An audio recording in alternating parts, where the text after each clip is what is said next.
Please welcome Ohio Governor John Kasich.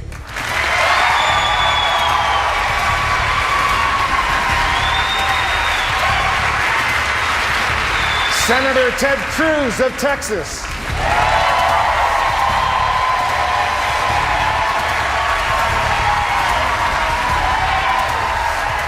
Businessman and real estate developer Donald Trump.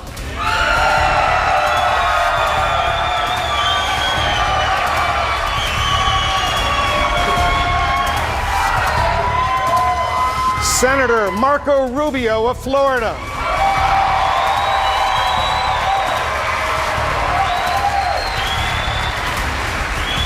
And retired neurosurgeon Dr. Ben Carson.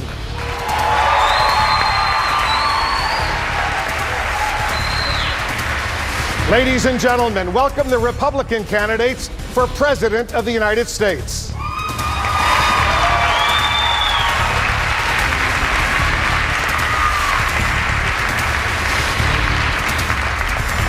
Now please rise for our national anthem, performed by country music artist Deana Carter.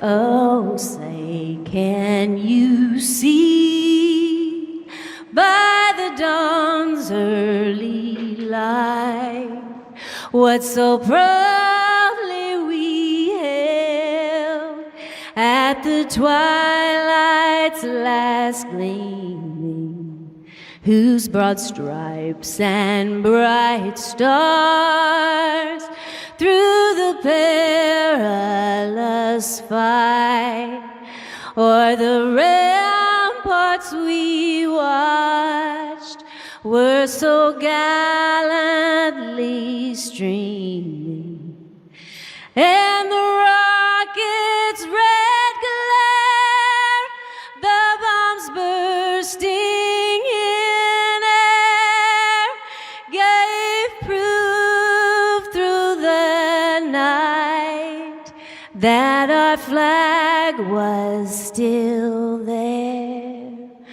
Oh, say does that star-spangled banner yet wave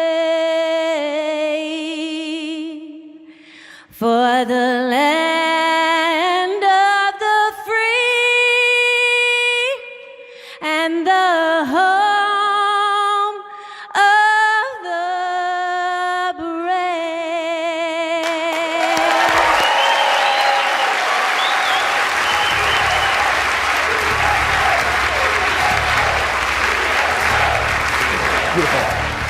Thank you very much, Deana Carter. A beautiful, beautiful national anthem. The final debate before Super Tuesday begins right after this quick break.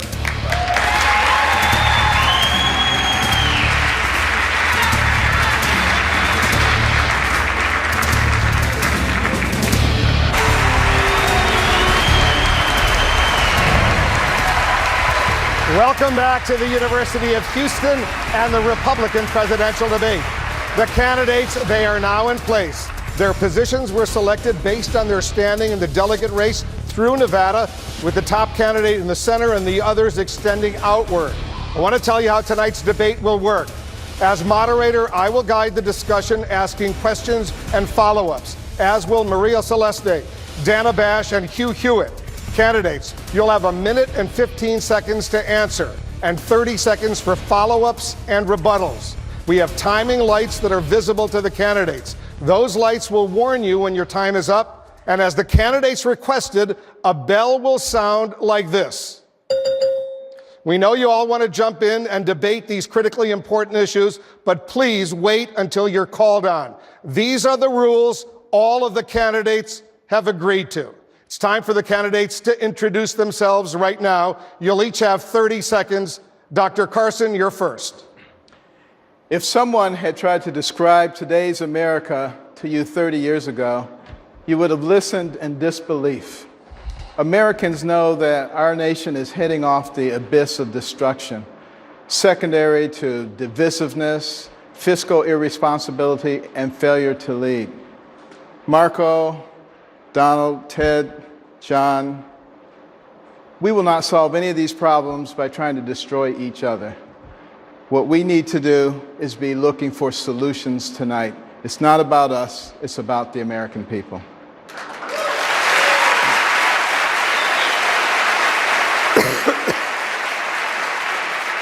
Governor Kasich.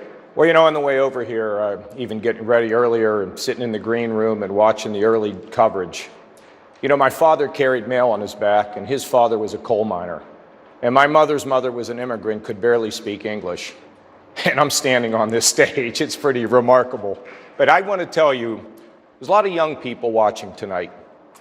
You can do whatever you want to do in your life. America is an amazing country where a kid like me can grow up to run for president of the United States and be on this stage tonight.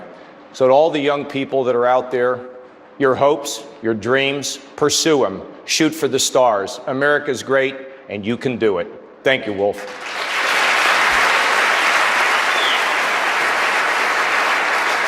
Senator Rubio. Well, thank you. This election, we have to decide the identity of America in the 21st century. But as part of this primary, we have to find out our identity as a party and as a movement. 36 years ago, Ronald Reagan and George H.W. Bush began the Reagan Revolution. For a generation, they defined conservatism as limited government and free enterprise and a strong national defense. But they also appealed to our hopes and our dreams. Now we have to decide if we are still that kind of party and still that kind of movement, or if we're simply going to become a party that preys on people's angers and fears. I hope we remain that conservative movement that appeals to our hopes and our dreams and the belief that America will always be better in its future than it's been in its history.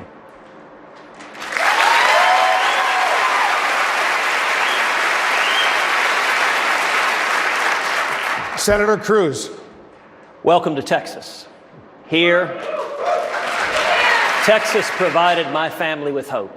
Here, my mom became the first in her family ever to go to college. Here, my dad fled Cuba and washed dishes making 50 cents an hour to pay his way through the University of Texas. I graduated from high school at Second Baptist, not too far away from here. When I ran for Senate, I promised 27 million Texans I would fight for you every day and not for the Washington bosses. And I'll tell you, as I travel the state, Democrats tell me, I didn't vote for you, but you're doing what you said you would do. And as president, I will do the same.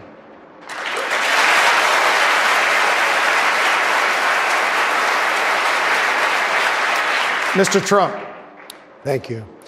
My whole theme is make America great again. We don't win anymore as a country. We don't win with trade. We don't win with the military. ISIS, we can't even knock out ISIS. And we will, believe me, we will. We don't win in any capacity with health care. We have terrible health care. Obamacare is going to be repealed and replaced. We just don't win. You look at our borders, they're like Swiss cheese. Everybody pours in. We're going to make a great country again. We're going to start winning again. We're going to win a lot. It's going to be a big difference. Believe me, it's going to be a big, big difference.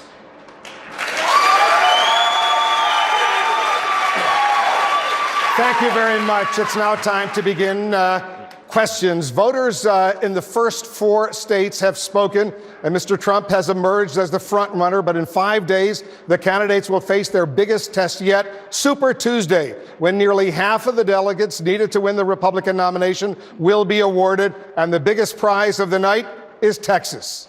Immigration is a key issue in this state for all voters nationwide, including the many people watching us tonight on Telemundo. So that's where we begin. Mr. Trump, you've called for a deportation force to remove the 11 million undocumented immigrants from the United States. You've also promised to let what you call the good ones come back in, your words, the good ones, after they've been deported. Senator Cruz would not allow them to come back in. He says that's the biggest difference between the two of you. He calls your plan amnesty. Is it? First of all, he was in charge of amnesty. He was the leader, and you can ask Marco because they've been debating this every debate that we've had. As far as coming back in, number one, you wouldn't even be talking, and you wouldn't have asked that as the first question if it weren't for me when I talked about illegal immigration. It wouldn't even be a big subject. But we either have a country or we don't have a country. We have at least 11 million people in this country that came in illegally. They will go out. They will come back. Some will come back, the best, through a process. They have to come back legally. They have to come back through a process, and it may not be a very quick process, but I think that's very fair and very fine. They're going to get online with other people. The best of them will come back, but they're going to come back through a process. Senator Cruz, what's wrong with letting what Mr. Trump calls the good ones come back to the United States? You know, the people that get forgotten in this debate over immigration are the hardworking men and women of this country, are millions of Americans who are losing their jobs, millions of legal immigrants who are losing their jobs or seeing their wages driven down. You know, the past couple of weeks, the Wall Street Journal had a very interesting article about the state of Arizona. Arizona put in very tough laws on illegal immigration, and the result was illegal immigrants fled the state.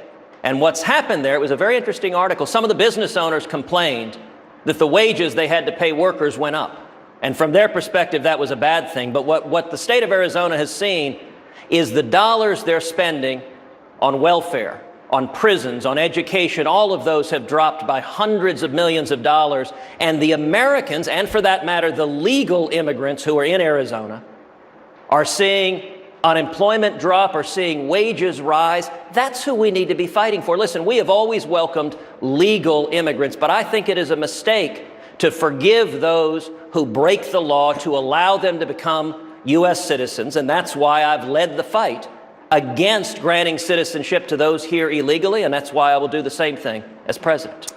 Mr. Trump, you want to respond to that? Well, I'm very glad that Ted mentioned Arizona, because probably the toughest man on borders is Sheriff Joe Arpaio. And 2 days ago, he totally endorsed me. So thank you. Senator Rubio. Well, first, Senator Cruz has called your immigration plan amnesty and has an ad out there comparing it to President Obama's. He says both of you support allowing undocumented immigrants legal status here in the United States after a background check, paying a fine, and paying taxes. Are those claims correct? Well, first of all, before we do anything, and I've been abundantly clear on this, when I'm president of the United States, before we do anything on immigration, we are going to secure the border. And that's not just the physical border with Mexico, it's visa overstays. That's 45% of the problem right there. It also has to do, that's why we need E-Verify and an entry-exit tracking system and so forth. And until that happens, we're not doing anything else. And then we'll see what the American people are willing to support. And Donald mentioned, because he mentioned me in his answer, that his position on immigration is what's driven this debate. Well, the truth is, though, that a lot of these positions that he's now taking are new to him. In 2011, he talked about the need for a pathway to citizenship. In 2012, Donald criticized Mitt Romney, saying that Mitt lost his election because of self-deportation. And so even today, we saw a report in one of the newspapers that, Donald, you've hired a significant number of people from other countries to take jobs that Americans could have filled. My mom was a maid at a hotel, and instead of hiring an American like her, you have brought in over 1,000 people from all over the world to fill those jobs instead. So I think this is an important issue.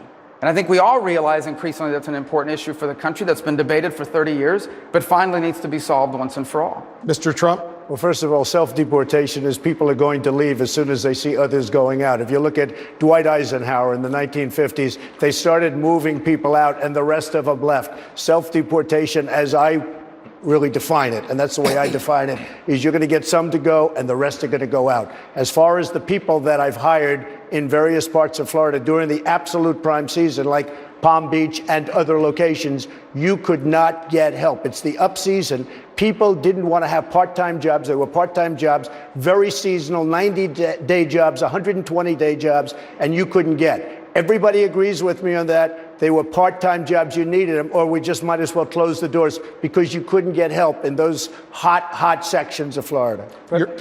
My point that I made was that you had criticized Mitt Romney for self-deportation. You said that his strategy of self-deportation is why he lost the election. And I think people in Florida would be surprised because, in fact, the article that was today, they interviewed a number of people that would have been willing to do those jobs if you had been willing to hire them to do it. I criticized Mitt Romney for losing the election. He should have won that election. He had a failed president. He ran a terrible campaign. He was a terrible candidate. That's what I criticized Mitt Romney. Well, he ran one terrible campaign. That's an election that should have been won. Well, in fact, I agree we should have won, and I wish we would have. But in fact, you did criticize him for using the term self-deportation. I mean, that's on the record, and people can look it up right now online. But again, I just want to reiterate, I think it's really important, this point. I think it's fine. It's an important point that you raise and we discuss on immigration. This is a big issue for Texas, a huge issue for the country. But I also think that if you're going to claim that you're the only one that lifted this into the campaign, that you acknowledge that, for example, you're the only person on the stage that's ever been fined for hiring people to work on your projects illegally. You hired some workers from Poland. I'm the only one on the stage that's hired people. You haven't hired anybody. Well, in fact, some of the people And by the way, well, but hold on. I've hired, and by the way, I've hired tens of thousands of people over my job. You've hired nobody. 1,000 people You've from had another nothing company, but problems from another with your country. credit cards, etc. Let me So say, don't let me tell just me say, about well, that. let me finish Senator, the statement. hold This is on. important. You haven't hired one He person hired in your life. workers from Poland, and he had to pay $1 million or so in a judgment wrong. for hiring. That's It is, wrong. That's a It's fact. totally wrong. Well, people can look it up. I'm sure people are Googling it right I've now. Look hired it up. Senator Cruz. Trump Excuse Polish me. workers. You'll see $1 million Excuse me. for hiring Excuse me. illegal workers on one of his Excuse me, projects. yeah. Yeah, he did. Wrong. You know, it's interesting. That happened. I've hired tens of thousands of people over my lifetime. Tens Many of thousands. from other Be- countries be instead of quiet, hiring just Americans. Be quiet. Let me talk. I've hired tens of thousands of people.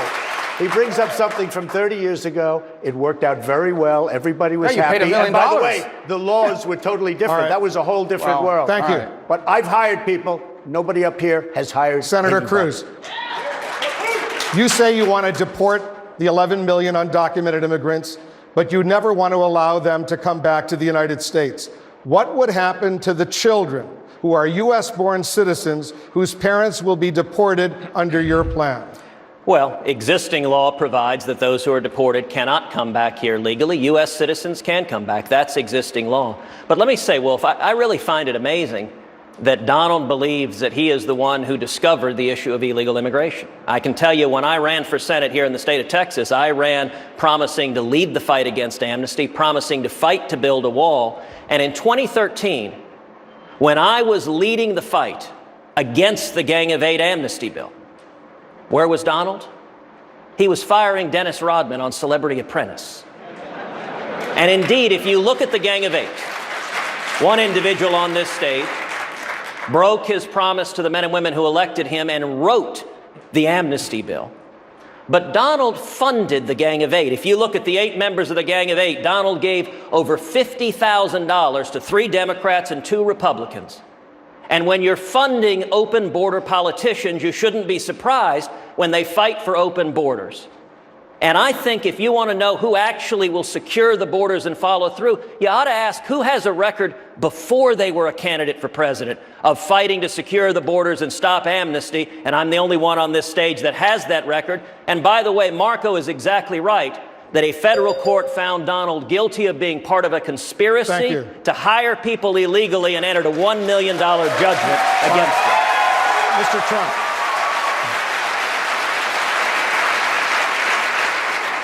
I can only say this, and I've said it loud and clear, and I've said it for years. And many of these people are sitting right in the audience right now, your lobbyists and your special interests and your donors, because the audience is packed with them, and they're packed with you. I've had an amazing relationship with politicians, both Democrat, Republican, because I was a businessman. As one magazine said, he's a world-class businessman. He was friendly with everybody. I got along with everybody. You get along with nobody. You don't have one Republican. You don't have one Republican senator, and you work with them every day of your life, although you skipped a lot of time. These are minor details. But you don't have one Republican senator backing you, not one. You don't have the endorsement of one Republican senator, and you work with these people. Senator Cruz. You should be ashamed of yourself. You know, I actually think Donald is right. He is promising if he's elected, he will go and cut deals in Washington. And he's right. He has supported, he has given hundreds of thousands of dollars to Democrats. Anyone who really cared about illegal immigration wouldn't be hiring illegal immigrants. Anyone who really cared about illegal immigration wouldn't be funding Harry Reid and Nancy Pelosi, wouldn't be funding the Gang of Eight. And, you know, he is right. When you stand up to Washington, when you honor the promise you made to the men and women who elected you and say enough with the corruption, enough with the cronyism, let's actually stand for the working men and women of this country, Washington doesn't like it. And Donald, if you want to be liked in Washington, that's not a good attribute for a president.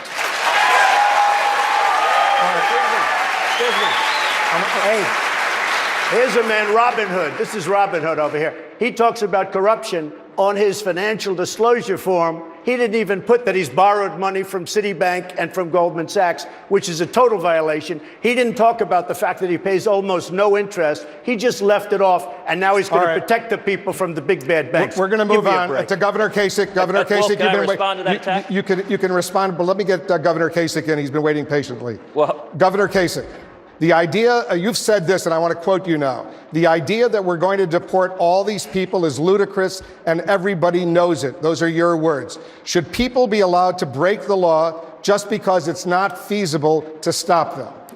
Look, we have a great president here, George Bush, 41st president of the United States. He worked with Ronald Reagan to pass an effort to try to solve this problem. A path to legalization. You see, that was a time when things worked. It was a time when President Reagan and George Bush decided that we needed to make the country work. Look, I think there is an answer here. The answer is you complete the border. You let people know that once it's done, you don't have a right to come in. If you come in, we don't want any excuse. You're going to go back. But I favor a guest worker program. I think it's practical. And I think for the 11 or 11.5 million Americans or the illegals that are here, if they have not committed a crime since they've been here, I'd make them pay a fine, some back taxes, maybe some community service. And at the end, I'd give them a path to legalization, but not a path to citizenship. I don't think we're going to tear families apart. I don't think we're going to ride around in people's neighborhoods and grab people out of their homes. I don't think, first of all, I don't think it's practical, and I don't think it reflects America. You know what happened? The problem with President Reagan is we didn't get in there and actually finish the border. And I think it was probably business interests that affected it. But at the end of the day, let's be practical. Let's start solving problems in this country instead of kicking them upstairs. And with President Reagan and George Bush, it was a bipartisan coalition to address the issue. And I think we can and should do it again. And I will have a plan in the first 100 days to get it done and get this issue behind us. Thank you, Governor. Dr. Carson. You've been critical of mass deportation. You said back in November you don't think Mr. Trump's plan necessarily represents the Republican Party. Given how well Mr. Trump has been doing with the Republican primary voters, do you still believe that? I believe in liberty and justice for all. I think everything that we do should be fair. And I've already described, how we can secure the border. We need to secure all the borders because it's not just people coming in from South America and Mexico. But there are terrorists who want to destroy us who are getting across our borders fairly easily, and we have to stop that. But in terms of the people who are here already, after we stop the illegal immigration, we need to be reasonable. And I would give them a 6-month period in which to get registered as a guest worker, assuming that they have an acceptable record. They have to pay a back tax penalty, have to pay taxes going forward, but they don't have to live underground anymore. And I think they do not become American citizens, they do not vote. If they want to become an American citizen, they go through exactly the same process that anybody else goes through. I think that's the kind of situation that is actually fair to people. And we have other ways of utilizing our facilities and our talents as foreign aid, doing things in South America and Central America and Mexico that improve the economy there so that they don't feel the need to come over here. That would cost us a lot less than borrowing money from China, paying interest on it. Thank you, Dr. Carson. Mr. Trump, your campaign, as you well remember, began with the idea of building a wall along the southern border. It's about 315 miles southwest of where we are right now. You've said the Mexican government will pay for it. Correct. The spokesman for the current president of Mexico says that will never happen. The last 2 presidents of Mexico say that will never happen. In fact, the former president of Mexico, Vicente Fox, he said today, and I'm quoting him, he said, "I'm not going to pay for that, quote, effing wall." So if you don't get an actual check from the Mexican government for $8 or $10 or $12 billion, whatever it will cost, how are you going to make them pay for the wall? I will, and the wall just got 10 feet taller, believe me. It's got 10 feet taller. I saw him make the statement. I saw him use the word that he used. I can only tell you, if I would have used even half of that word, it would have been national scandal. This guy used a filthy, disgusting word on television, and he should be ashamed of himself, and he should apologize, okay? Number one. Number two, we have a trade deficit with Mexico of $58 billion a year, and that doesn't include all the drugs that are pouring across and destroying our country. We're going to make them pay for that wall. Now, the wall is $10 billion to $12 billion if I do it. If these guys do it, it'll end up costing $200 billion. But the wall is 10 to 12 billion. You need 1,000 miles. The Great Wall of China, built 2,000 years ago, 2,000 is 13,000 miles. We need 1,000 because we have a lot of natural barriers. We can do it for 10 to 12, and it's a real wall. This is a wall that's a heck of a lot higher than the ceiling you're looking at. This is a wall that's going to work. Mexico will pay for it because they are not doing us any favors. They could stop all of this illegal trade if they wanted to immediately. Mexico will pay for the wall. It's a small portion of the kind of money that we lose and the deficits that we have with Mexico. If the Mexicans don't pay for the wall, will you start a trade war with Mexico? Well, you know, I don't mind trade wars when we're losing $58 billion a year. You want to know the truth. We're losing so much.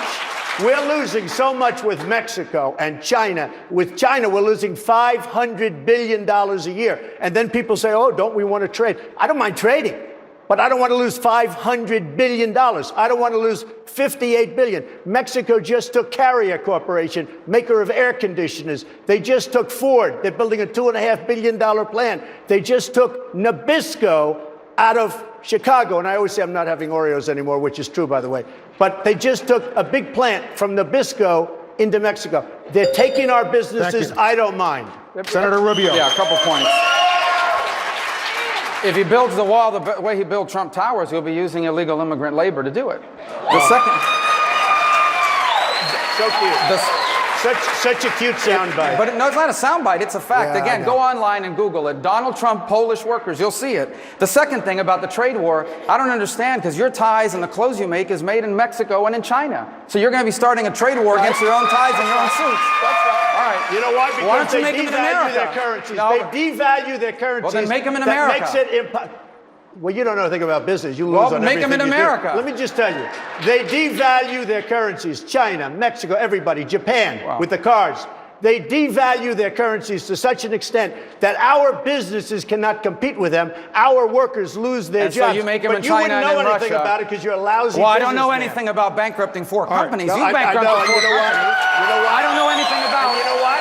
Starting a university. One at a That was time. a fake university. First of all, a fake university. That's called. There are people that borrowed $36,000 to go to Mr. Trump University, and they're suing him now. $36,000 to go to a university. And by the way, that's a fake school. And by the way, and you know what they got? They got to take a picture with a cardboard cutout of Donald Trump. And by the way, that's what they got for the $36,000. I want to move on. And they actually did a very good job. But I've Trump. won most of the lawsuit. Senator, I want to bring in the lawsuit. I want to bring in my colleague Maria Celeste. Excuse me, hey, Wolf, let me ask you, am I allowed to respond to this? You're guy? allowed. You've been responding. Okay, well, no, I haven't. I really haven't.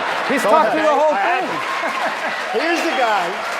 Here's the guy that buys a house for $179,000. He sells it to a lobbyist who's probably here for $380,000, and then legislation is passed. You tell me about this guy. This is what we're going to have. Here's the guy that inherited $200 million.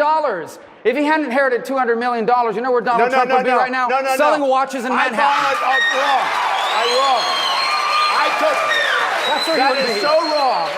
We'll work on that. I took $1 million and I turned it into $10 billion. I borrowed $1 million. Then release your tax return so he can see how much money he makes. I borrowed $1 million. I turned it into $10 billion, more than $10 billion. Thank you. I want to bring in Maria Celeste of Telemundo. Maria. Senator Rubio, last week you said that on your first day in office, you will get rid of President Obama's executive action known as Deferred Action for Childhood Arrivals, DACA for short. It is a program that has protected hundreds of thousands of young people that came here when they were children, brought to the U.S. by undocumented immigrants. This is the only home they know. And that is a dramatic change from last April when you said in Spanish, and I'm going to quote you, DACA va a tener que terminar en algún momento, no sería justo cancelarlo inmediatamente, which translates to DACA is going to have to end at some point, but Sure. it wouldn't be fair to cancel it immediately. So, Senator Rubio, what changed? didn't change. Why is it now fair to cancel it on day one? No, it's the same policy. It will have to end at some moment. And as I said, we will eliminate that executive order. The people that are on it now will not be allowed to renew it, and new applicants will not be allowed to apply to it. And it's not because we're not compassionate to the plight of someone who came here when they were 2 years old. I understand. I know people that are personally impacted by this. The problem with the executive order is it is unconstitutional. The president doesn't have the power to do that. And he himself admitted that. Senator, excuse I'm me. sorry, but let me finish. You went from saying that it was deeply disruptive to deport them immediately to deport them on day one. No, but this is not about deportation. Everybody always goes immediately to the issue of deportation. This is about DACA. DACA is an executive order that is unconstitutional. I will cancel it on my first day in office, which means people who currently hold those permits will not be allowed to renew them when they expire, and new people will not be allowed to apply for them. Now, I am sympathetic to the plight of someone who came here when they were 2 or 3 years old through no fault of their own. But you can't solve it doing something that is unconstitutional. No matter how sympathetic we may be to a cause, we cannot violate the Constitution of the United States the way this president now does on a regular basis.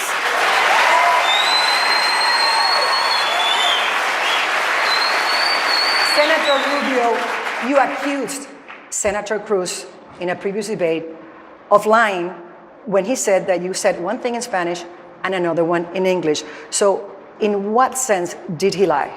Because it is not true that I'm not going to get rid of DACA. I am going to get rid of DACA. In the Spanish interview, you just read out the transcript in Spanish. I said it will have to end. At some point, that point will be when I eliminate the executive order, and the people who have those permits, when they expire, will not be allowed to renew it. And new people will not be able to apply. In fact, I don't even think we should be taking new enrollees in the program now. That is how the program ends and how you wind it down, is you allow the people who are on it. When the program expires, they cannot renew it and it goes away. But I will cancel the executive order as soon as I step foot into the Oval Office. I have to say, Senator he lied Cruz. this time. He lied. 100%. 100%. Senator Cruz. You lied about the Polish workers. Yeah. You lied to the 38 students of Trump years ago. University. Let 38 Senator years Cruz ago. Oh, jump he in, lied please. 38 years ago. All right, I guess there's a statute of limitation on lies.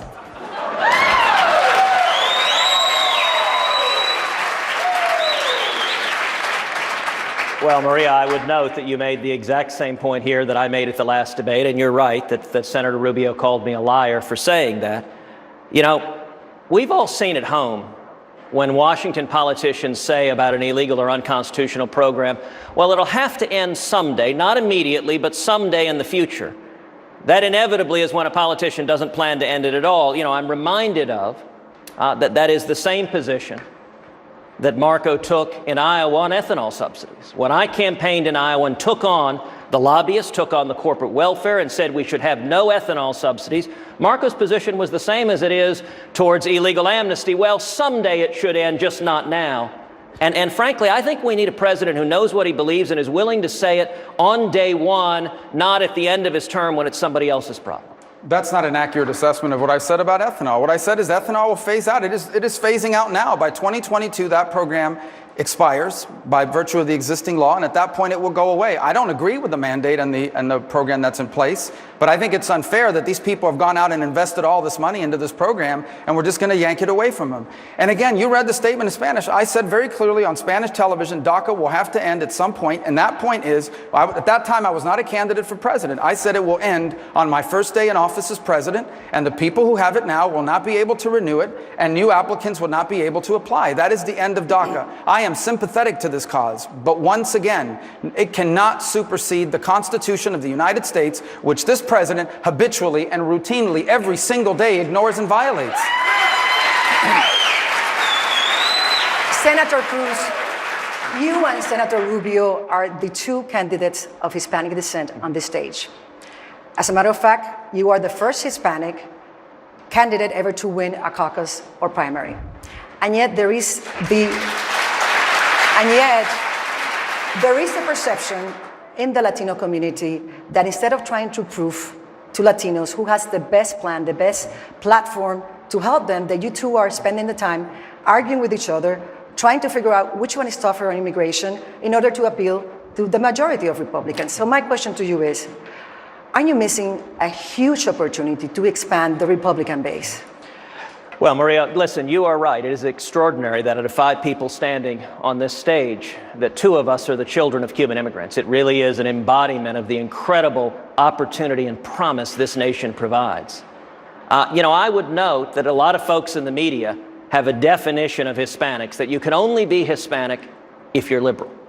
That makes sense in the media, but I got to tell you, one of the things I was most proud of, when I ran for Senate here in Texas, I earned 40% of the Hispanic vote here in Texas. At the same time, Mitt Romney was getting clobbered with 27% of the Hispanic vote nationwide. And the reason is, as you know, you look at the values in the Hispanic community. The values in our community are faith, family, patriotism.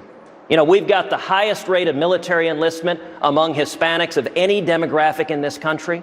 And when I campaigned, and I campaigned the same here in Houston or Dallas as I did down in the Rio Grande Valley, defending conservative principles, defending Judeo-Christian principles, telling my father's story, telling my dad's story of coming to America with $100 in his underwear, not speaking English, washing dishes, having hopes and dreams for the American dream. And the truth is, the Obama-Clinton economy has done enormous damage to the Hispanic community. It is not working in the Hispanic community, and I am fighting so that everyone who is struggling in the Hispanic community and beyond will have a fair and even shake at the American dream.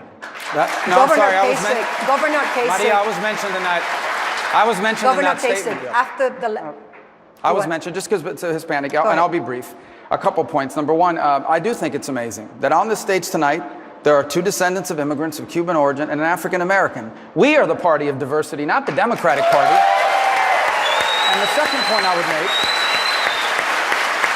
is that we have to move past this idea that somehow the Hispanic community only cares about immigration. Yes, it's an important issue because we know and love people that have been impacted by it. But I'm going to tell you the most powerful sentiment in the Hispanic community, as it is in every immigrant community, is the burning desire to leave your children better off than yourself. And you can only do that through free enterprise. That's what we stand for, not socialism like Bernie Sanders and increasingly Hillary Clinton.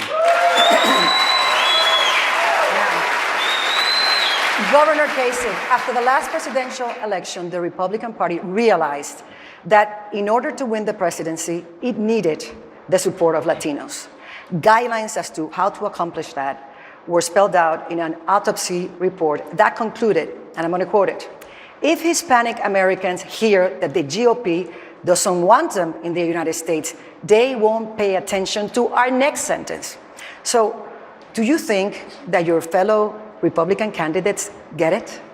Well, I'm not going to talk about that. I mean, I got to tell you, I was with this little 12-year-old girl, was at a town hall meeting, and she said, I don't like all this yelling and screaming at the debates. My mother's thinking I might not be able to watch the thing anymore. I think we ought to move beyond that, about what they think. I'm going to tell you what I think. My position on this whole immigration issue has been clear from the beginning. I haven't changed anything with it. And look, my view is we need economic growth. Everything starts with economic growth. And how do you get it? Common sense regulations, lower taxes for both business and individuals, and of course a fiscal plan that balances a budget. That gives you economic growth. I did it when I was in Washington as the Budget Committee chairman, negotiating actually with Democrats. It gave us surpluses, economic growth, and the same thing in Ohio. But here's the thing that I believe. Economic growth is not an end unto itself. We have to make sure that everybody has a sense that they can rise. Of course, our friends in the Hispanic community, our friends in the African American community. The promise of America is that our system, when we follow the right formula, is going to give opportunity for everyone. It's what Jack Kemp used to say, a rising tide lifts all boats, not just some boats, but all boats. And you know what? With me in the Hispanic community, I think they like me, and I appreciate that because I want them to have the same opportunity that I and my children and my wife and the people we love have had in this country. It's time to solve problems. Dr. Carson, concerning this recommendation of the report, are you as a candidate getting it? I didn't hear the first part of the question. The first part of the question is, there was a report that recommended that in order to approach Hispanics and bring them to vote for the Republican Party, certain things needed to happen, and one of them was that they shouldn't feel like they were going to get kicked out of the United States, otherwise they wouldn't pay attention to one more sentence from candidates. Okay, well, first of all, let me just mention that last year at NALIO, the National Association for Latino Elected Officials, I was the only one of 17 Republican candidates to go there. And the reason that I don't fear going to an organization like that is because the message that I give is the same message to every group. You know, this is America, and we need to have policies that give liberty and justice to all people. And that's the way that I have fashioned virtually every policy, looking at that. And I think that's the way the Republican Party generally thinks. We don't pick and choose winners and losers. We are compassionate, but real compassion is providing people with a ladder of opportunity to climb up from a state of dependence and become part of the fabric of America. When we begin to emphasize that, I think we will attract everybody.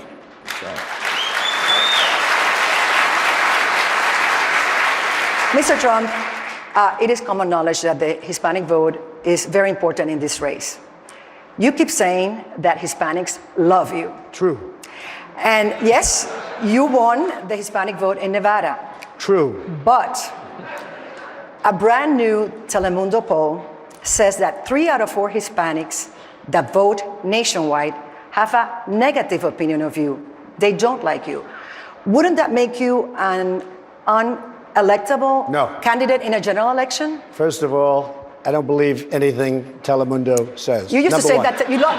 Number one. Number two, I currently employ thousands of Hispanics, and over the years I've employed tens of thousands of Hispanics. They're incredible people. They know, and the reason I won in Nevada, not only won the big one, but I also won subs. Like, as an example, I won with women. I won with every single category. I won with men. I won with high income, low income. I won with Hispanics, and I got 46%. Nobody else was close, because they know I'm going to bring jobs back from China, from Japan, from so many other places. They get it. They're incredible people. They're incredible workers. They get it. And I've won many of the polls with Hispanics. I didn't maybe win the Telemundo poll. But one thing I'm also going to do, I'm going to be bringing a lot of people in who are Democrats, who are independents. And you're seeing that with the polls. Because if you look at anywhere, look at any of the elections, every single election, it's been record-setting. And the good news is, for the Republican Party, the Democrats are getting very poor numbers in terms of bringing them in. We're getting record-setting numbers. I think I have something to do with that. We're getting record-setting numbers. And I won every one, the 3 of them that I won with record-setting numbers. New people are coming into the Republican Party. We are building a new Republican Party. A lot of new people are coming in. For the record, you have said publicly that you loved Telemundo in the past. But it is not just a Telemundo poll. We have the tape. I love them. All right, well, it's not the only poll. They're fine. You know what? They're fine. Let me finish, They're please. fine. Just last night, the Washington Post showed that 80% of Hispanic voters in their polls have a negative view of you. And concerning the Nevada victory, allow me to explain that the poll in Nevada was based on a tiny sample, statistically insignificant, of only like 100, let me finish please, of 100 Hispanic Republicans on the state of Nevada. Why did they take the poll? Why did they waste their time? I am making reference to Hispanics voters nationwide in a general election. I'm just telling you, I'm doing very well with Hispanics. And by the way, I settled my suit, as you know, with Univision. It was settled. We're good friends now. It was all settled up. Very happy, very happy. Very good people. But I'm just telling you that I will do really well with Hispanics. I will do better than anybody on the stage. I have respect for the people on the stage, but I will do very well with Hispanics. But I'm telling you also, I'm bringing people, Democrats over, and I'm bringing the independents over, and we're building a much bigger, much stronger Republican Party. Mr. Trump, thank you. I want to turn our attention now to another critically important issue for the American people, the United States Supreme Court, where filling the vacancy left by the late Justice Antonin Scalia has become a major campaign issue. I want to bring in Salem Radio Network host Hugh Hewitt. Hugh? Thank you, Wolf. To me, it's the most important issue. I'll start with you, Senator Cruz. Do you trust Mr. Trump to nominate conservative justices? Well, Hugh, I agree with you that Justice Scalia's passing underscores the enormous gravity of this election. Justice Scalia was someone I knew personally for 20 years, Was privileged to be at his funeral this weekend. And with his passing, the court is now hanging in the balance. We are one liberal justice away from a 5-justice radical leftist majority that would undermine our religious liberty, that would undermine the right to life, and that would fundamentally erase the Second Amendment right to keep and bear arms from the Constitution. Now, I think the voters of Texas, the voters across Super Tuesday are assessing everyone standing on this stage. In the past, Republican presidents always promise to nominate strict constitutionalists. So I'm certain if you took a survey, everyone would say they would do that. But the reality is Democrats bat about 1,000. Just about everyone they put on the court votes exactly as they want. Republicans have batted worse than 500. More than half of the people we put on the court have been a disaster. I've spent my whole life fighting to defend the Bill of Rights and the Constitution. And I can tell you, for voters that care about life or marriage or religious liberty or the Second Amendment, they're asking the question, who do you know, beyond a shadow of a doubt, who do you know will nominate principled constitutionalists to the court? I give you my word, every justice I nominate will vigorously defend the Bill of Rights for my children and for yours. Mr. Trump, Senator Cruz mentioned the issue that keeps me up at night, which is religious liberty. Churches, Catholic and Christian colleges, Catholic adoption agencies, all sorts of religious institutions fear that Hobby Lobby, if it's repealed, it was a 5-4 decision, they're going to have to bend their knee and provide morning after pills. They fear that if Bob Jones is expanded, they will lose their tax exemption. Will you commit to voters tonight that religious liberty will be an absolute litmus test for anyone you appoint, not just for the Supreme Court, but to all courts? Yes, I would. And I've been there, and I've been there very strongly. I do have to say something, and this is interesting, and it's not anybody's fault. It's not Ted's fault. Justice Roberts was strongly recommended and pushed by Ted. Justice Roberts gave us Obamacare. Might as well be called Roberts Care. 2 times of the Supreme Court, Justice Roberts approved something that he should have never raised his hand to approve. And we ended up with Obamacare. That is a rough thing, and I know Ted feels badly about it, and I think he probably still respects the judge, but that judge has been a disaster in terms of everything we stand for, because there is no way that he should have approved Obamacare. Now, with that being said, these are the things that happen. But Ted very, very strongly pushed Judge Roberts, and Justice Roberts gave us something that we don't want. Ted Cruz, Senator, the Chief Justice got Hobby Lobby right, but what do you make of Mr. Cruz's criticism? Well, listen, Donald knows that it was George W. Bush who appointed John Roberts. Yes, it's true. I supported the Republican nominee once he was made, but I would not have nominated John Roberts. I would have nominated my former boss, Mike Ludig, who was the strongest proven conservative on the Court of Appeals. And I'll tell you, Hugh, it's interesting now that Donald promises that he will appoint justices who will defend religious liberty. But this is a man who for 40 years has given money to Jimmy Carter, to Joe Biden, to Hillary Clinton, to Chuck Schumer, to Harry Reid. Nobody who supports far left liberal Democrats who are fighting for judicial activists can possibly care about having principled constitutionalists on the court. And what Donald has told us is he will go to Washington and cut a deal. So that means on Supreme Court, he's going to look to cut a deal rather than fight for someone who won't cut a deal on the Constitution but will defend it faithfully. Can I trust you on religious liberty? Let me just say this. Look, I watched Ted, and I respected it, but it gets nowhere, stand on the Senate floor for a day or 2 days and talk and talk and talk. I watched the other senators laughing and smiling, and when Ted was totally exhausted, he left the Senate floor and they went back to work, okay? We have to have somebody that's going to make deals. It's wonderful to stand up for 2 days and do that. Now, Ted's been very critical. I have a sister who's a brilliant, she's a brilliant judge. He's been criticizing my sister for signing a certain bill. You know who else signed that bill? Justice Samuel Alito, a very conservative member of the Supreme Court, with my sister, signed that bill. So I think that maybe we should get a little bit of an apology from Ted. What do you think? Senator. Let me tell you right now, Donald, I will not apologize for a minute for defending the Constitution. I will not apologize for defending the Bill of Rights. And I find it amazing that your answer to Hugh and to the American people is on religious liberty. You can't have one of these crazy zealots that actually believes in it. You got to be willing to cut a deal. And you know, there is a reason why when Harry Reid was asked of all the people on this stage, who does he want the most? Who does he like the most? Harry Reid said Donald Trump. Why? Because Donald has supported him in the past.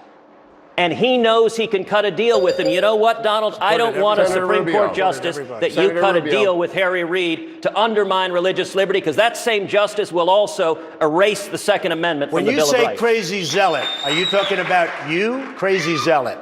Give me a break. Senator Rubio, you've heard this exchange on religious liberty. Yep. You have said that religious liberty will trump even the ability of people to stay away from same-sex marriages, not provide flowers, not provide baked goods, etc. Are you satisfied with this exchange on religious liberty?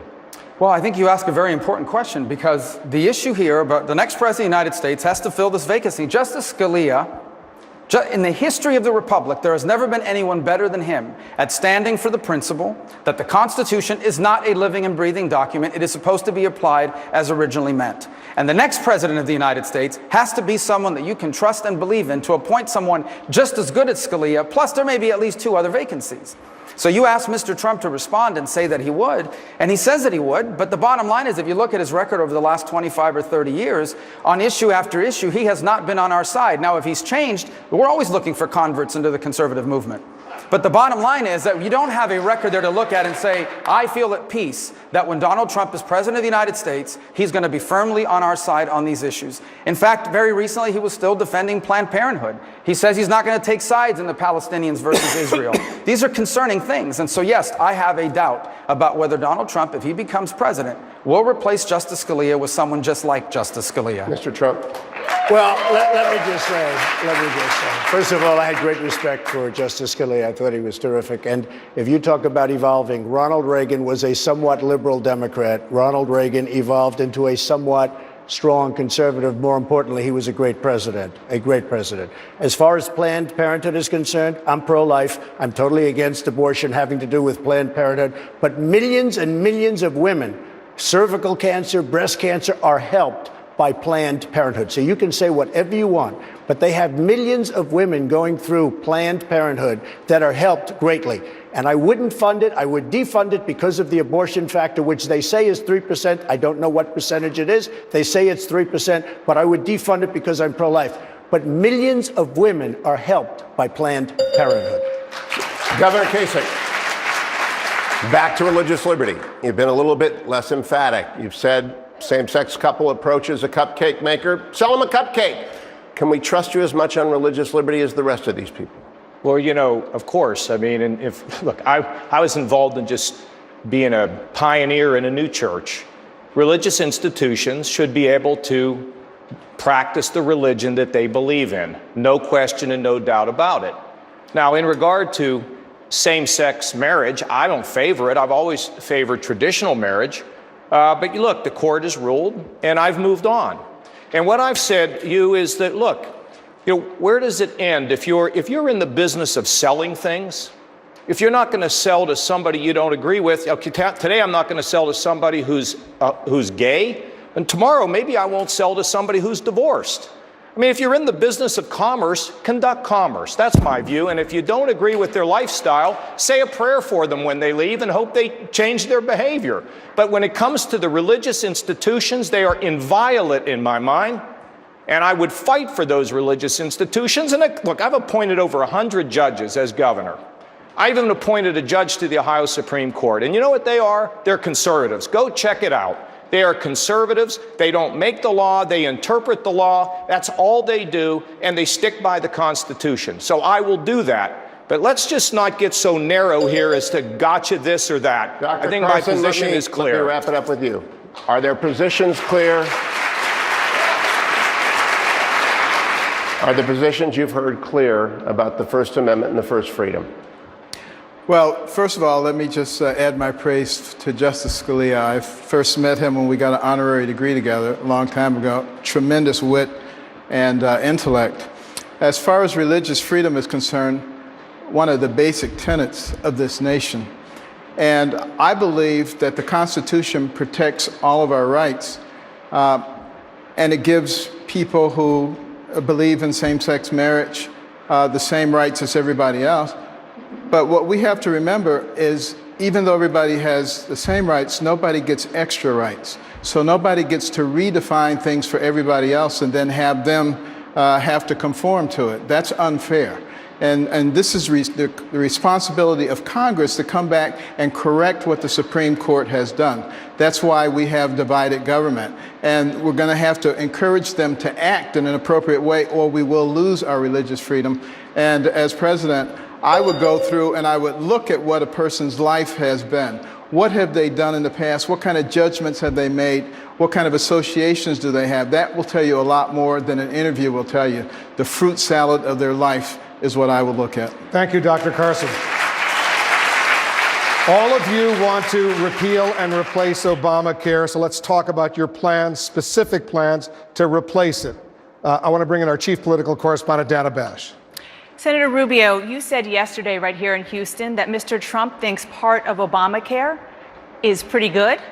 So he says he is going to repeal Obamacare. Are you saying that you're worried he won't? He said he likes the individual mandate portion of it, which I don't believe him. That should be part of it. That should not remain there. I think here's what we need to replace it with. We need to repeal Obamacare completely and replace it with a system that puts Americans in charge of their health care money again. If your employer wants to buy health insurance for you, they can continue to do so from any company in America they want to buy it from.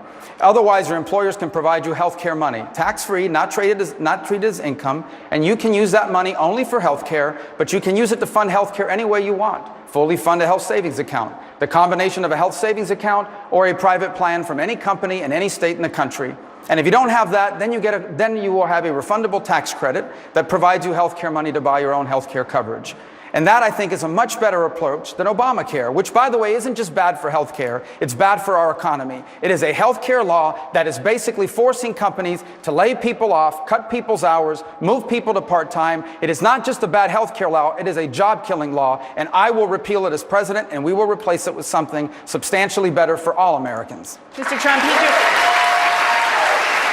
Senator Rubio just said that you support the individual mandate. Could you respond? I just want to say I agree with that 100%, except pre-existing condition. I would absolutely get rid of Obamacare. We're going to have something much better. But pre-existing conditions, when I'm referring to that, and I was referring to that very strongly on the show with Anderson Cooper, I want to keep pre-existing condition. I think we need it. I think it's a modern age, and I think we have to have it. Okay, so let's talk about pre-existing conditions. What the insurance companies say is that the only way that they can cover people is to have a mandate requiring everybody purchase health insurance. Are they wrong? I think they're wrong 100%. What we need, look, the insurance companies take care of the politicians. The insurance companies get what they want. We should have gotten rid of the lines around each state so we can have real competition. We thought that was gone. We thought those lines were going to be gone, and something happened at the last moment where Obamacare got approved, and all of that was thrown out the window. The reason is some of the people in the audience are insurance people and insurance lobbyists and special interests. I'm not going to point to these gentlemen. Of course, they're part of the problem, other than Ben, in all fairness. And actually the governor, too. Let's just talk about these two, okay? Because I don't think the governor had too much to do with this. But we should have gotten rid of the borders. We should have gotten rid of the lines around the state so there's great competition. The insurance companies are making a fortune on every single thing they do. I'm self-funding my campaign. I'm the only one in either party self-funding my campaign. I'm going to do what's right. We have to get rid of the lines around the states so that there's serious competition. But Mr. And you're going to see, then you're going to see pre-existing conditions and everything else be part of it, but the price will be down and the insurance companies can pay. Right now, they're making a fortune. But just to be specific here, what you're saying is getting rid of the barriers between states, that is going to solve the problem? That's going to solve a lot of the problem. And the insurance companies are going to say that. They want to keep it. They say whatever they have to say to keep it the way it is. I know the insurance companies. They're friends of mine. The top guys, they're friends of mine. I shouldn't tell you guys. You'll say it's terrible. I have a conflict of interest. They're friends of mine. There's some right in the audience. One of them was just waving to me. He was laughing and smiling. He's not laughing so much anymore. Hi. But you know what? The insurance companies are making an absolute fortune. Yes, they will keep pre-existing conditions, and that would be a great thing. Get rid of Obamacare. We'll come up with new plans, but we should keep pre-existing conditions. And I was mentioned in his response, so if I may, about the insurance companies. You may not be aware of this, Donald, because you don't follow this stuff very closely, but here's what happened. When they passed Obamacare, they put a bailout fund in Obamacare. All these lobbyists to keep talking about, they put a bailout fund in the law that would allow public money to be used, taxpayer money, to bail out companies when they lost money. And we led the effort and wiped out that bailout fund. The insurance companies are not in favor of me. They hate that. They're suing now to get that bailout money put back in. Here's what you didn't hear in that answer, and this is important, guys. This is an important thing. What is your plan? I understand the lines around the state, whatever that means. This is not a game where you draw maps And you around. don't know what it What means. is your plan? That's the problem. What is don't your know. plan on health care? You don't have a plan.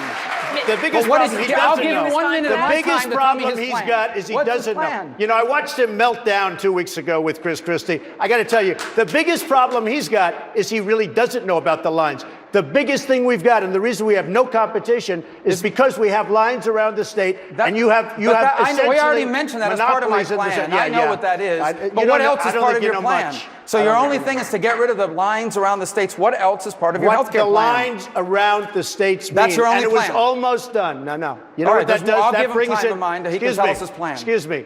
That What's your brings plan? in competition. When you get rid of the lines, it brings in competition. So instead of having one insurance company taking care of New York or Texas, you'll have many. They'll compete, and it'll be a beautiful thing. Right. And so that's the only part of the plan? Just the lines, the interstate Well, no, competition? the nice part about the plan, you'll have many different plans. You'll have competition. You'll have so many different plans. But now he's repeating himself. No, I'm not repeating. No.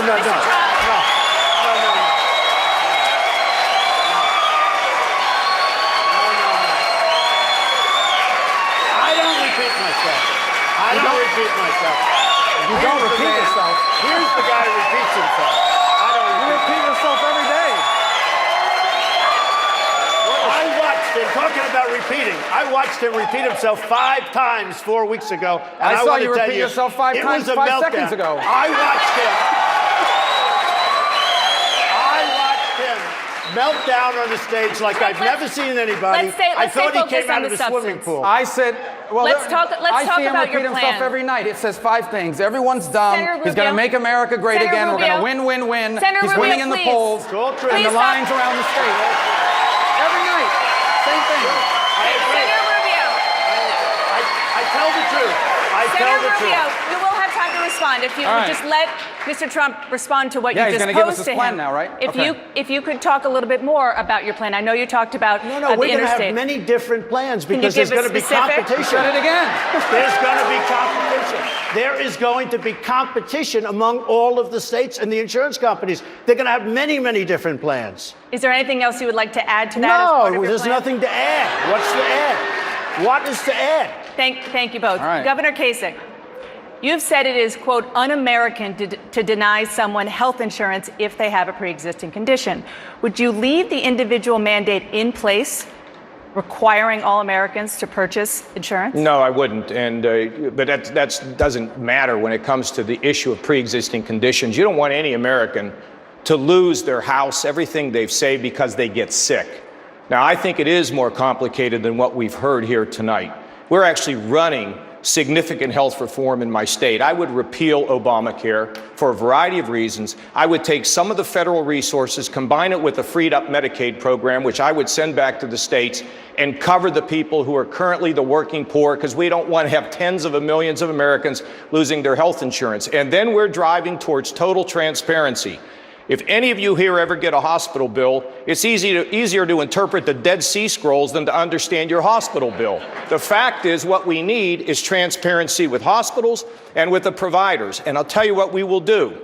We are actually going to make payments to physicians and to hospitals who actually deliver health care with great quality at low prices. We're actually going to make the market work. Governor, let me just go back to the original question about the individual mandate. In 1994, when you were in Congress, you proposed a plan requiring an individual mandate. So what changed? Well, Dana, the Heritage Foundation had this position as well. And when I look at it, I don't think it's tenable. And we don't need to do that. Again, I'm telling you that we have a proposal, a plan that we're enacting now that says if you are a hospital or a doctor and you're providing very high quality at lower prices below the midpoint, some charge high, some charge low. If you are below the midpoint, we are going to give you a financial reward for allowing you to provide services that result in high quality for our people at lower prices. That is the way in which we are going to damp down the rising costs of health care.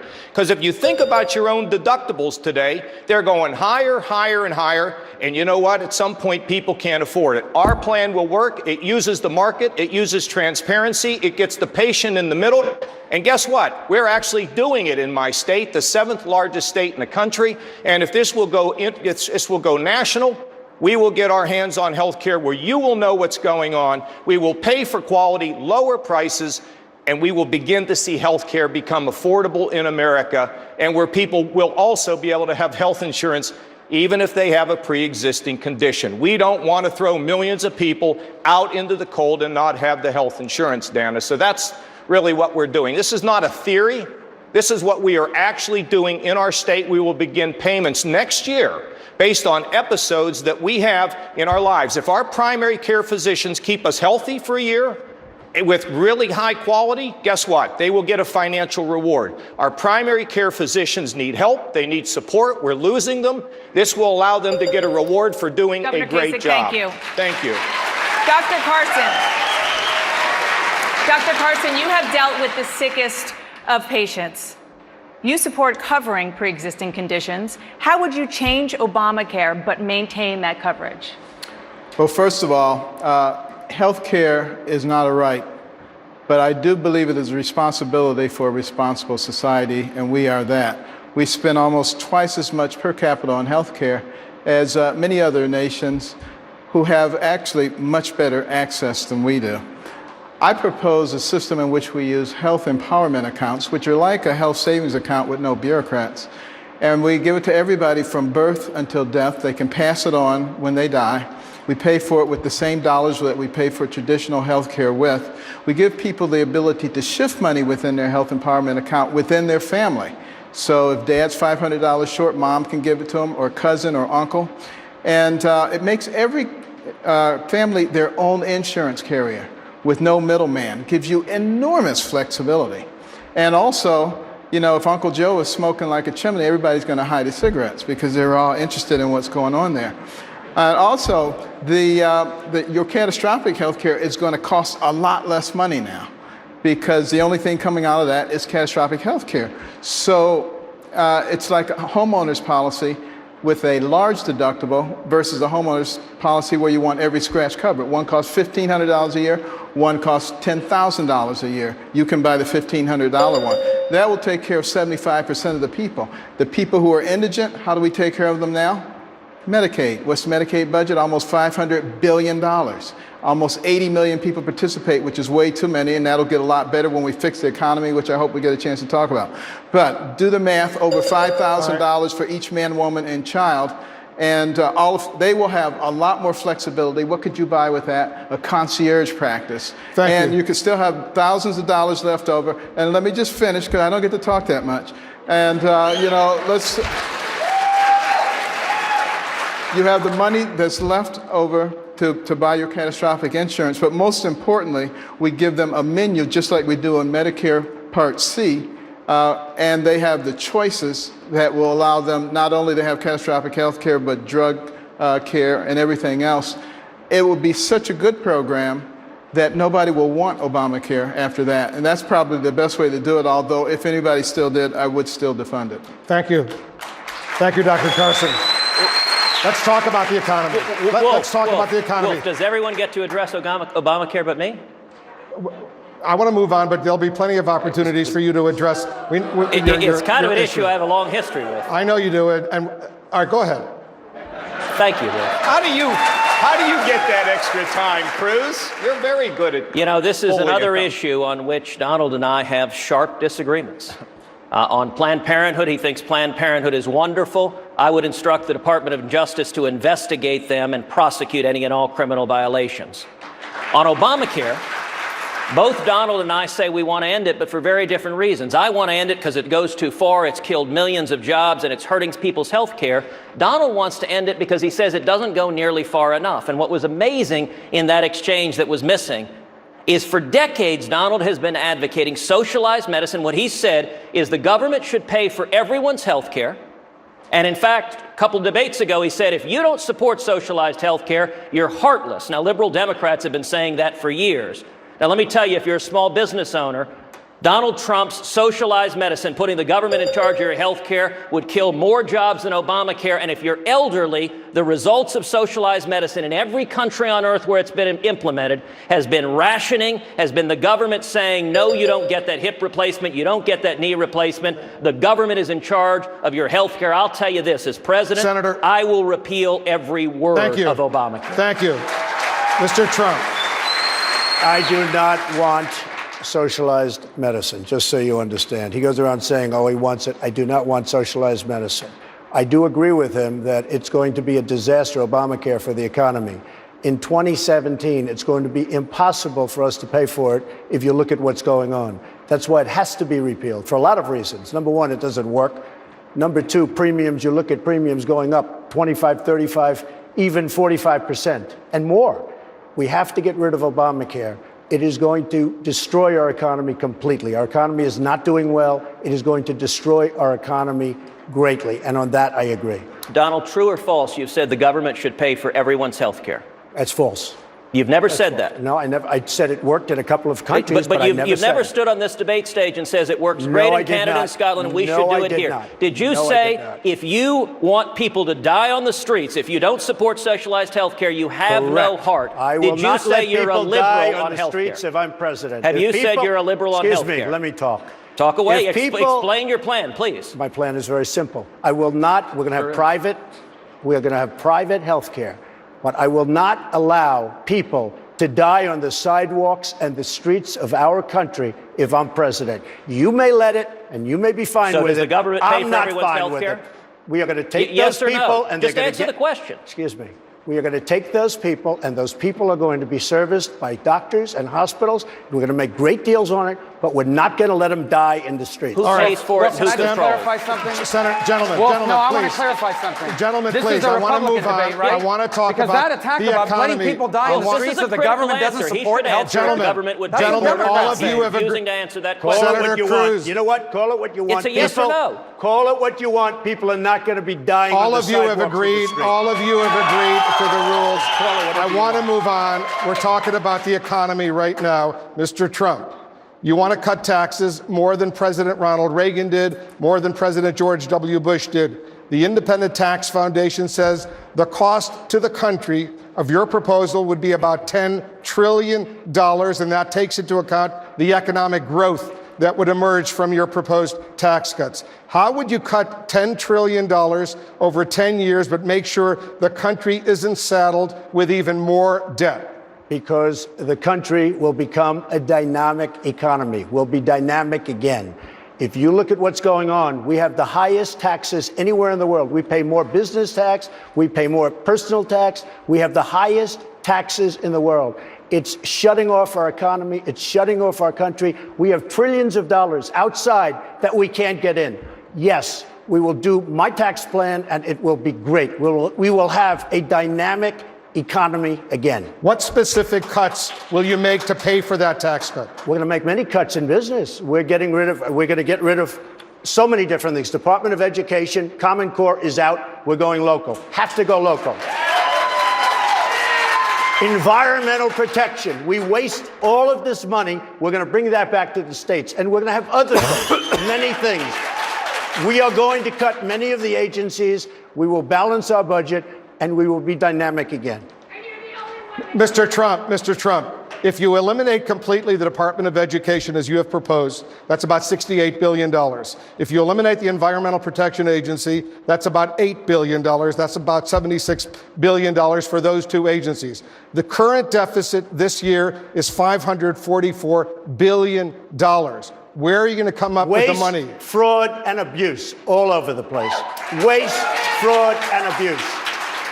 You look at what's happening with Social Security. You look at what's happening with every agency. Waste, fraud, and abuse. We will cut so much, your head will spin. Governor Kasich, when you were in Congress, you were chairman of the Budget Committee. You helped craft the last balanced budget the United States had. Can Mr. Trump's plan work? Well, I think it takes three things, Wolf, and I've done it. I mean, we got the budget balanced. We cut the capital gains tax. You see, in order to get this economy moving again, you have to grow the economy and you have to restrain the spending. And when I was chairman, we cut that capital gains tax and we instituted a significant program to get to balance. We had a balanced budget 4 years in a row, had to take on every interest group in Washington, every single one of them. And we paid down $500 billion of the national debt. And why do you do it? Because you want job growth. If you don't have regulatory reform, common sense regulations, reasonable tax cuts, which I have, and a fiscal plan, you won't get there. You will never be able to do it. Now, I inherited an $8 billion hole in Ohio. I have common sense regulations. I have tax cuts, the biggest of any governor in the country. And we have a fiscal plan. And it's not always cutting. It's innovating. It's producing a better product at, frankly, a lower price. Now we have a $2 billion surplus. Our credit is strong. Our pensions are strong. And look, I've got a plan to take to Washington, and I will have it there in the first 100 days, and it will include shipping welfare, education, transportation, Medicaid, and job training back to us so we can begin in the states to be the laboratories of innovation. I've done it. I did it in Washington, 4 years of balanced budgets. No one can even believe it happened. I've done it in Ohio. We're growing. The jobs are up and people are having opportunity. And I will go back to Washington and do it again for the American people. I promise you that within the first 100 days, we will have the plan to get this done. Thank you, Governor. Speaking of taxes. I just want to say, and I'm a big fan of the governor, but they also struck oil. Okay, so that helped Ohio a lot. Hey, let me just talk about that, because I know that Donald believes the energy industry is important. So do I. But of the over 400,000 jobs that we've created in the state, we think maybe 15,000 are connected to this industry because it's early stage. See, what we've done in Ohio and what a president needs to do is to have a cabinet and a whole operation that's jobs friendly. We have diversified our economy. We do have energy. We have medical devices. We have financial services. We have IT. We just got Amazon, their cloud computing in the Midwest. You know why it's happening? Because we're balanced budgets. We're strong. We're job friendly. We don't raise their taxes. And if we have a president that does that in America, we will get the economic growth. And that is what this country needs. Jobs, jobs, and jobs, period. Mr. Trump. Yesterday, the last Republican presidential nominee, Mitt Romney, called on you to release your back tax returns and said, and I'm quoting him now, there is good reason to believe there is a bombshell in them. Romney said either you're not as wealthy as you say you are, said maybe you haven't paid the kind of taxes we would expect you to pay, or you haven't been giving the money to veterans or disabled people. Are any of those accusations that he has leveled true? All right, first of all, let me just explain. I was the first one to file a financial disclosure form, almost 100 pages. You don't learn anything about somebody's wealth with a tax return. You learn it from statements. I filed, which shows that I'm worth over $10 billion. I built a great company with very little debt. People were shocked. The people in the back, the reporters, they were shocked when they went down. And I filed it on time. I didn't ask for 5 45-day extensions, which I would have been entitled to. So as far as that's concerned, I filed it, and that's where you find out what kind of a company. You don't learn anything from a tax return. I will say this. Mitt Romney looked like a fool when he delayed and delayed and delayed, and Harry Reid baited him so beautifully. And Mitt Romney didn't file his return until September 21st of 2012, about a month and a half before the election. And it cost him big league. As far as my return, I want to file it, except for many years, I've been audited every year, 12 years or something like that. Every year, they audit me, audit me, audit me. Nobody gets audited. I have friends that are very wealthy people. They never get audited. I get audited every year. I will absolutely give my return, but I'm being audited now for 2 or 3 years, so I can't do it until the audit is finished, obviously. And I think people would understand that. Hugh, go ahead. Mr. Trump, Are you going to ask told me- Are you going to ask anybody else a question? now this goes to me. Every single question comes to me. Mr. Trump, I know a I'm year good for ago- the ratings, but it's a little bit ridiculous. No, I but think. Mr. Trump, a year ago, you told me on my radio show, the audio and the transcript are out there on YouTube, that you would release your tax returns. True. Are you going back on your No, I'm not. commitment? First of all, very few people listen to your radio show. That's the good news. Let me just tell you. Which happens to be true. Check out the ratings. Look, let me just tell you something. I want to release my tax returns, but I can't release it while I'm under an audit. We're under a routine audit. I've had it for years. I get audited. And obviously, if I'm being audited, I'm not going to release a return. As soon as the audit is done, I love it. Okay, so Senator Rubio, Mitt Romney also called upon you to release your tax returns.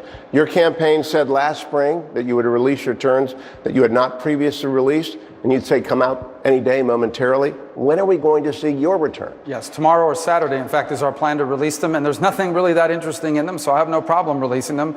And luckily, I'm not being audited this year, or last year for that matter. Senator Cruz.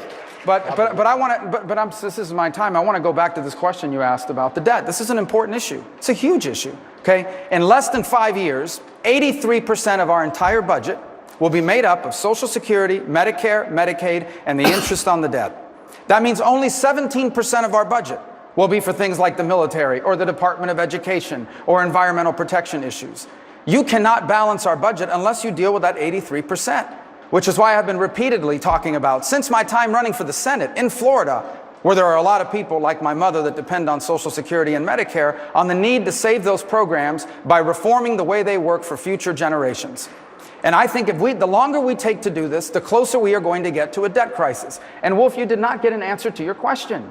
This debt issue is, the next president of the United States will not be able to serve 4 to 8 years without dealing with the national debt. It is not a question of if, it is a question of when we have a debt crisis. And we should not leave the stage here tonight without hearing a serious answer from every single one of us about how we're going to bring the national debt under control once and for all.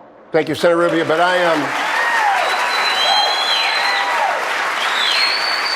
I'm being fair to all of the candidates. Senator Cruz, Tuesday is 5 days away. Why haven't voters seen your 2012, 2013, and 2014 returns? So I've released 5 years of tax returns already. We will have 2 more years available tomorrow. And I would note that this question really goes, Donald says he's being audited. Well, I would think that would underscore the need to release those returns. If he has said something that was false and that an audit is going to find was fraudulent, the voters need to know. And listen, people across this country, we recognize our country's in crisis. The most important question is how do we win the general election in November 2016? And roughly 65% of Republicans think Donald is not the right candidate to go against Hillary Clinton. Now, part of the reason is in the last 10 polls on Real Clear Politics, he's lost to Hillary on 8 of them. In the last 10 polls on Real Clear Politics, I either tie or beat Hillary. And this is an example. The mainstream media is laying off Donald now. They're going to pick apart his taxes. They're going to pick apart his business deals. And let's take, for example, one of Hillary's great vulnerabilities, the corruption at the Clinton Foundation. The fact that she had CEOs and foreign companies giving her money while she was Secretary of State. The next Republican nominee needs to be able to make that case against Hillary. And if Donald tried to do it, Hillary would turn to Donald and say, but gosh, Donald, you gave $100,000 to the Clinton Foundation. I even went to your wedding. He can't prosecute the case against Hillary, and we can't risk another 4 years of these failed Obama policies by nominating someone who loses to Hillary Clinton in November. Go ahead. At the beginning, I said openly to everybody that I contribute to many, many politicians, both Republican and Democrat. And I have over the years. I'm a businessman. I have over the years. And I sort of have to laugh when Ted makes a big deal out of the fact that he's doing well in the polls. Well, I'm beating him in virtually every poll. I'm tied in Texas, by the way, which I shouldn't be, but I think I'll do very well. But a poll just came out, a Bloomberg poll, where I am beating him so badly that it's like embarrassing even for me to say I'm beating him that badly. And here's the thing. it was sort of funny. 65% of the people don't like you. I just got 36% of the vote, right? I just got 46% on another one. I got 38% on another one. That means, and he got 20 and 22, and he lost in South Carolina so badly. That was going to be his stronghold. He said a year ago, oh, I can't lose South Carolina. I beat him in a landslide. Last week in Nevada, I beat him in a landslide. And he's saying about the polls. What other thing? Hillary Clinton, take a look at USA Today, take a look at the Q poll. I beat her, and I beat her badly, and I haven't even started on her. I only had one little interchange. And that was 4 weeks ago when she said I was sexist. And believe me, they had a rough weekend that weekend between Bill and Hillary. They had a rough weekend. Gentlemen. Hold on. He attacked me, Wolf. I get a response. I was about to say, Senator Cruz, respond. Thank you very much. You know, it's interesting.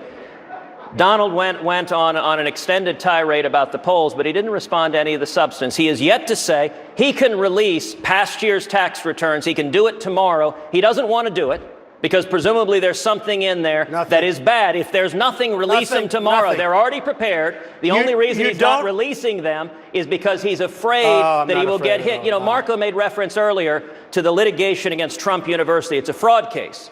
His lawyers have scheduled the trial for July. I want you to think about if this man is the nominee, having the Republican nominee on the stand in court, being cross-examined about whether he committed fraud. You don't think the mainstream media will go crazy on that? And on substance, how do we nominate a candidate who has said Hillary Clinton was the best Secretary of State of modern times, who agreed with her on foreign policy, who agrees with Bernie Sanders on health care, who agreed with Barack Obama on the Wall Street bailout? Right. If we've got to win this election and we can't do it with a candidate who agrees with Hillary Clinton and can't take it to her and beat her on the debate stage and at the polls. Mr. Trump, hold on. Mr. Trump, first of all, he's talking about the polls. I'm beating him awfully badly in the polls. But you're not beating Hillary. So you're not beating Hillary. Well, then if I can't beat her, you're really going to get killed, aren't you? So let me ask you this, because you're really getting beaten badly. I know you're embarrassed. I know you're embarrassed. But keep fighting. Keep swinging, man. Swing for the fences. Let me just tell you. The Trump University case is a civil case, it's a civil case. It's a case where people want to try and it's a case that is nonsense. It's something I could have settled many times. I could settle it right now for very little money, but I don't want to do it out of principle. The people that took the course all signed, many, signed report cards saying it was fantastic, it was wonderful, it was beautiful. And believe me, I'll win that case. That's an easy case, a civil case. Number two, as far as the taxes are concerned, I'm being audited. No, it's a very routine audit, and it's very unfair because I've been audited for, I think, over 12 years. Every year, because of the size of my company, which is very, very large, I'm being audited, which is a very large company. Thank you. I'm being audited 12 years in a row at least. Now, until that audit's done, and I don't think anybody would blame me, I'm not giving it. Thank you. But as soon as it's done, what about the years you're not being audited? Will you release those I'm being years? audited for those years. Which years? Which years will you be audited 4 or 5 years. Gentlemen, you don't know which years you're being audited rules. for? We're trying to obey these rules that all of you agreed. We're going to take a quick break. We have a lot more, many more critically important issues to discuss. Our coverage of this 10th Republican presidential debate from the University of Houston continues in a moment. Welcome back to the Republican presidential debate here at the University of Houston. Gentlemen, I want to turn our attention right now to key issues involving foreign policy and national security. And Mr. Trump, I'll begin with you. You said this about the ongoing conflict between the Israelis and the Palestinians. I'm quoting you now. Let me be sort of a neutral guy. I don't want to say whose fault it is. I don't think it helps. Right. Here's the question. How do you remain neutral when the U.S. considers Israel to be America's closest ally in the Middle East? Well, first of all, I don't think they do under President Obama, because I think he's treated Israel horribly, all right? I think he's treated Israel horribly. I was the Grand Marshal down Fifth Avenue a number of years ago of the Israeli Day Parade. I have very close ties to Israel. I've received the Tree of Life Award and many of the greatest awards given by Israel. As president, however, there's nothing that I would rather do to bring peace to Israel and its neighbors generally. And I think it serves no purpose to say that You have a good guy and a bad guy. Now, I may not be successful in doing it. It's probably the toughest negotiation anywhere in the world of any kind, okay? But it doesn't help if I start saying, I am very pro-Israel, very pro, more than anybody on this stage. But it doesn't do any good to start demeaning the neighbors, because I would love to do something with regard to negotiating peace, finally, for Israel and for their neighbors. And I can't do that as well as a negotiator. I cannot do that as well if I'm taking big, big sides. With that being said, I am totally pro-Israel. Senator Cruz. Well, this is another area on which Donald agrees with Hillary Clinton and on which I disagree with them both strongly. Both Donald and Hillary Clinton want to be neutral, to use Donald's word, between Israel and the Palestinians. Let me be clear. If I'm president, America will stand unapologetically with the nation of Israel. And the notion of neutrality is based upon the left buying into this moral relativism that is often pitched in the media. Listen, it is not equivalent. When you have terrorists strapping dynamite around their chest, exploding and murdering innocent women and children, they are not equivalent to the IDF officers protecting Israel. And I will not pretend that they are. Just today, Iran announced they're going to pay $7,000 to each suicide bomber. And I would note, missing from Donald's answer was anything he has done in his nearly 70 years of living, defending Israel. I have over and over again led the fight to defend Israel, to fight for Israel. And this, if you want to know who will stand with Israel, we ought to start with who has stood with Israel when the heat was on. Mr. Trump. Well, I can only say I've been a big contributor to Israel over the years. I've received many, many awards from Israel. As I've said before, I have a great relationship with Israel, and I'm going to keep it that way. And if I could bring peace, that would be a fantastic thing. It would be one of my greatest achievements as president. Governor Kasich, I want you to weigh in.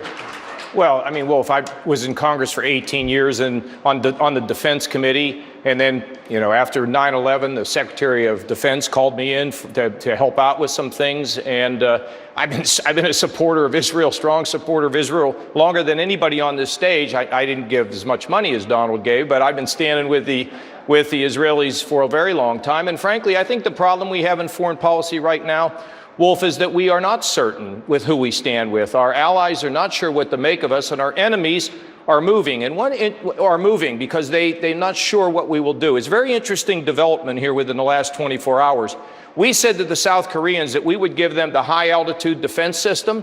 It really rattled the Chinese, and for the first time since we took positive action, the Chinese are beginning to take action against North Korea.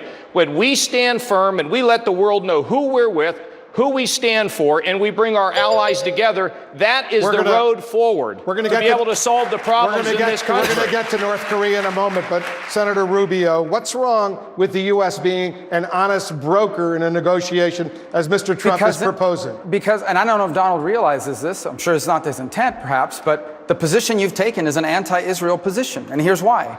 Because you cannot be an honest broker in a dispute between two sides in which one of the sides is constantly acting in bad faith.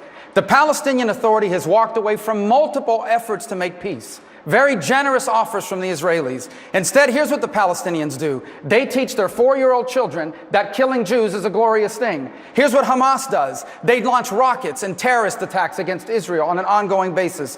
The bottom line is a deal between Israel and the Palestinians, given the current makeup of the Palestinians, is not possible. And so the next president of the United States needs to be someone like me who will stand firmly on the side of Israel. I'm not going to sit here and say, oh, I'm not either side. I will be on his side. I will be on Israel's side every single day, because they are the only pro-American, free enterprise democracy in the entire Middle East. Mr. Trump.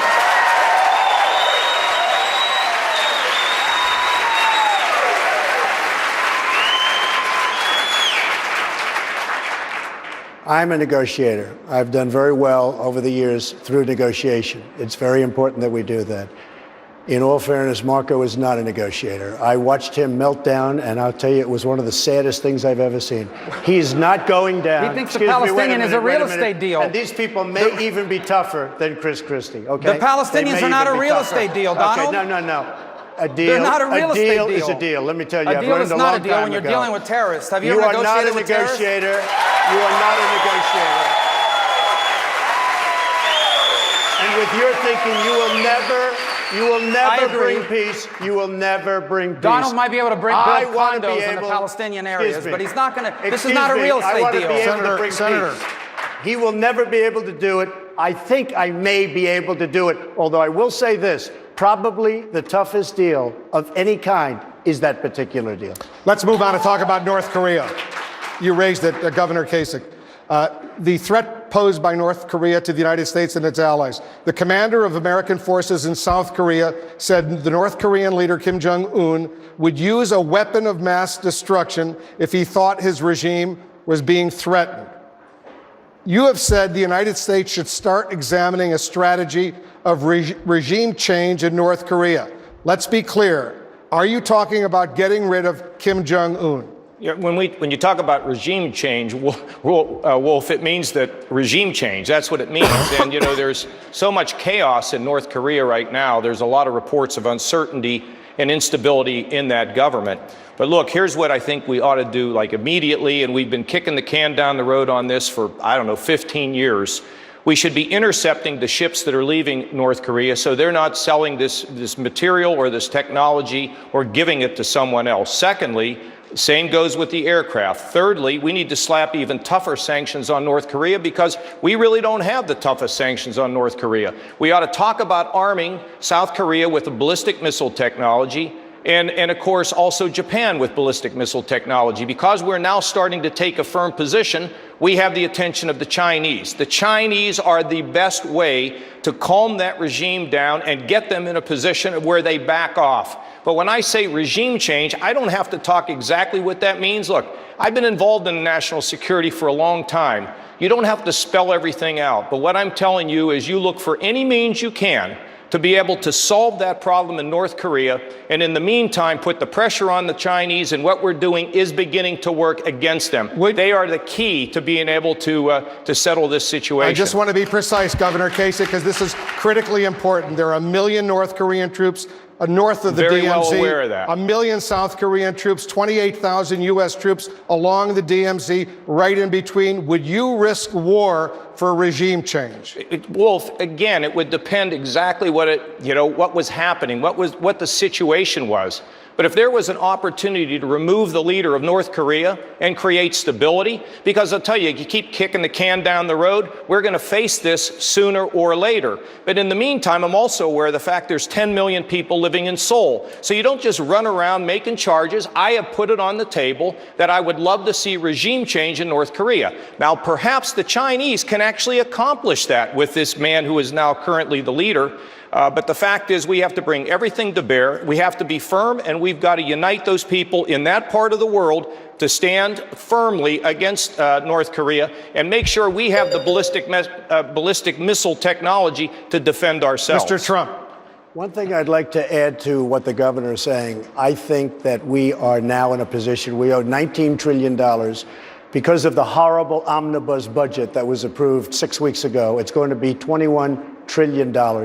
We can no longer defend all of these countries, Japan, Germany, South Korea. You order televisions, you order almost anything, you're getting it from these countries, whether it's a Mercedes-Benz or whether it's an air conditioning unit.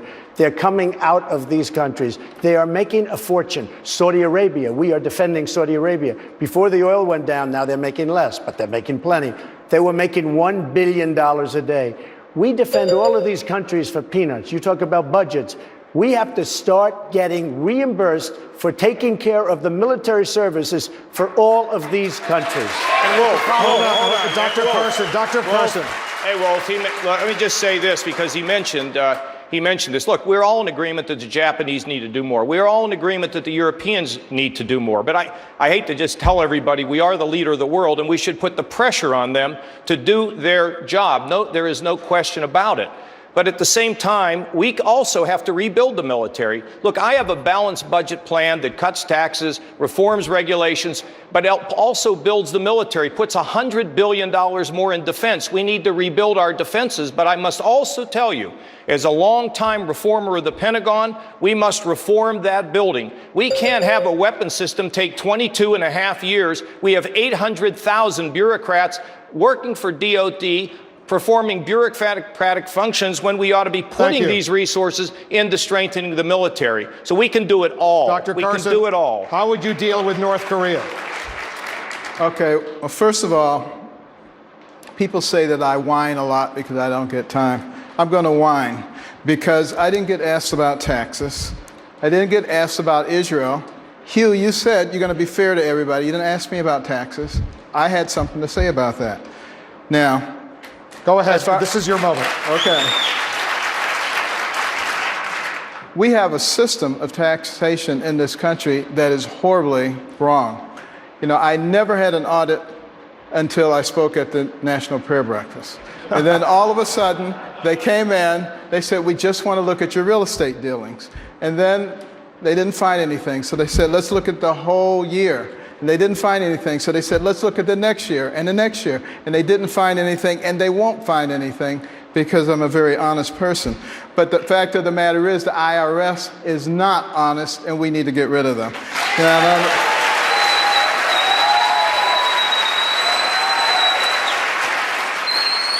As far as Israel is concerned, you know, when I was there several months ago, I talked to a lot of people. I couldn't find a single one who didn't think that we had turned our backs on Israel. You know, they are a strategic partner for us, but also recognize that we have a Judeo-Christian foundation. And the last thing we need to do is to reject Israel. Doesn't mean that we can't be fair to other people. We can always be fair to other people. But, you know, it's like when you have a child. You know, you want to be fair to all the children around, but you have a special attention for your own child. And now, as far as North Korea is concerned, you know, Kim Jong-un is an unstable person, but he does understand strength. And I think we have to present strength to him. We should be encouraging the alliance with Japan and South Korea. We should be encouraging the placement of the THAAD, the Terminal High Altitude Area Defense, because that seems to disturb not only the North Koreans, but the Chinese as well. And we also need to have a much more robust naval presence in that area. And I think we need to be developing a strategic defense initiative because this man is going to have long-range missiles. He is going to have nuclear capabilities. We need to be able to defend ourselves. And lastly, we should make sure that he knows that if he ever shoots a missile at us, it'll be the last thing he ever does. Thank you. Thank you. We're going to continue national security. Go ahead, Hugh. Thank you, Wolf. Mr. Trump, we are less than 24 hours away from a ceasefire in Syria that has been brokered between the U.S. and Russia. Do you support this ceasefire? I really don't, because it's not working and the countries aren't agreeing to it and the rebels aren't agreeing and Syria is not agreeing to it. It's a meaningless ceasefire. I love the idea of a ceasefire. I love the idea with a total cessation. But it's not working, as you know very well. It's not working. If we can do all we want with Russia, but nobody else is adhering to it. So I certainly support it. I would certainly love it, but all parties have to be part of it. Senator Cruz, your opinion on the ceasefire? Well, look, we're certainly hopeful that the violence will cease, but there's reason to be highly skeptical. Russia has enhanced its position because of Obama's weakness in the Middle East, weakness in Syria. And, you know, as we're headed to November, we need to nominate a Republican candidate that can lay out a clear difference with both Barack Obama and Hillary Clinton on foreign policy. One of the real challenges with both Donald and Senator Rubio is that they have agreed over and over again with both Hillary Clinton and Barack Obama. So, for example, in Libya, both of them agreed with the Obama-Clinton policy of toppling the government in Libya. That was a disaster. It gave the country over to radical Islamic terrorism, and it endangered America. Another example is John Kerry. John Kerry, Senator Rubio voted to confirm John Kerry as Secretary of State. I voted against him, and Donald Trump supported John Kerry against George W. Bush in 2004, gave him a check, and John Kerry has been the most anti-Israel Secretary of State this country has ever seen. His diplomacy has been a disaster, and if we nominate someone who agreed with John Kerry, Barack Obama, and Hillary Clinton on foreign policy, we're not in a strong position to win the general election. A response, Mr. Trump, then Mr. Rubio. Again, I think I gave them both checks, to be exactly honest. I think they both like me very much. But the fact is that... You called for Bush the to be fact impeached. is, well, I think Bush did a hell of a bad job as far as that's concerned. You know it, and so do I. But you gave him a check and called for him to be impeached? Be honest. No, this was before. The check came early. But let me just tell you, Syria, he's saying that I was in favor of Syria. He said I was in favor of Libya. I never discussed that subject. I was in favor of Libya. We would be so much better off if Gaddafi were in charge right now. If these politicians went to the beach and didn't do a thing, and we had Saddam Hussein, and if we had Gaddafi in charge, instead of having terrorism all over the place, would be, at least they killed terrorists, all right? And I'm not saying they were good because they were bad. They were really bad. But we don't know what we're getting. You look at Libya right now. ISIS, as we speak, is taking over their oil. As we speak, it's a total mess. We would have been better off if the politicians took a day off instead of going into war. Senator Rubio. Yeah, a couple points. Number one, on the Libya situation, we didn't topple Gaddafi. The Libyan people toppled Gaddafi. The only choice before America that this president had to make is, does it happen quickly or does it take a long time? And I argued if it takes a long time, you're going to have rebel forces emerge like these radical Islamists that take advantage of the vacuum. And that's what happened. That's where the term lead from behind came. And that's the foreign policy that apparently Senator Cruz appears to agree with. On John Kerry, yeah, you know why? Because every day John Kerry wasn't appointed was another day Hillary Clinton was still in charge of the State Department. And she was absolutely horrible. I couldn't imagine that they were going to find somebody even worse than her. But this president never ceases to amaze. And the last point I would make on South Korea, now this is important, because we're asking to be commander-in-chief. Donald is asking to be commander-in-chief, and he's saying these guys need to do more.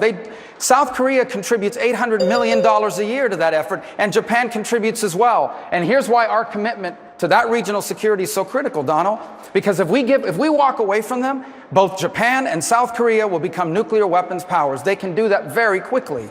And that's what they will do if the American defense agreements withers away, which is why we have to rebuild the military, but why we can't walk away from our Asia-Pacific defense status. Mr. Trump. I never said walk away. I wouldn't want to walk away. I want them to pay us much more money. We cannot afford to subsidize a lot. I'll negotiate a lot more money than you'll ever get. But as far as John Kerry is concerned, there has been no tougher critic of this man. I think he negotiated one of the worst deals in the history of our country, the Iran deal, where they get their $150 billion and all of the other things that take place. It is a disaster for this country. And speaking of Israel, it's a disaster for Israel. I'm no fan of Senator John Cruz. Kerry. Hold on, Governor. Senator Cruz. You know, it's interesting. Donald just said that he never came out in favor of toppling Gaddafi in Libya. Well, he stated that in an interview that it will be on our website, tedcruz.org. You can see and hear the exact words from Donald's mouth. And I assume when he sees that interview, maybe he forgot about it, that I assume Donald will apologize where he sees that he said exactly that. With regard to John Kerry, I will say John Kerry's foreign policy has been a disaster for decades. That's why I voted against him when he came up. And the fact that Donald Trump would write him a check and support him against George W. Bush shows exceptionally poor foreign policy judgment. And I'll give one more example on Israel. When the Obama administration canceled civilian air flights into the nation of Israel, when Hamas was raining rockets down on them, I publicly asked, is this an economic boycott against Israel? The next day, Michael Bloomberg, another New York billionaire, got on a plane, a commercial flight, and flew to Israel from London.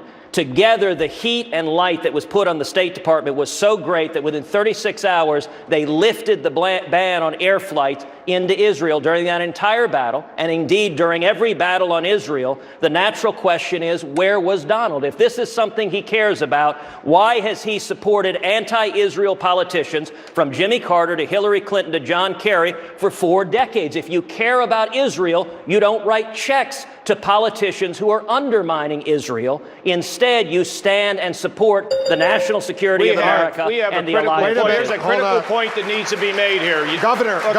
Governor, he attacked Mr. Trump. Mr. Trump has a right to respond. Well, look, my response is very simple. There is nobody on this stage that has done more for Israel than I have. Nobody. You might say, you might talk, your politicians all talk, no action. I've been watching it all my life. You are all talk and no action. What I've seen up here, I mean, first of all, this guy's a choke artist and this guy's a liar. You have a combination. This guy always goes. You have a combination of factors.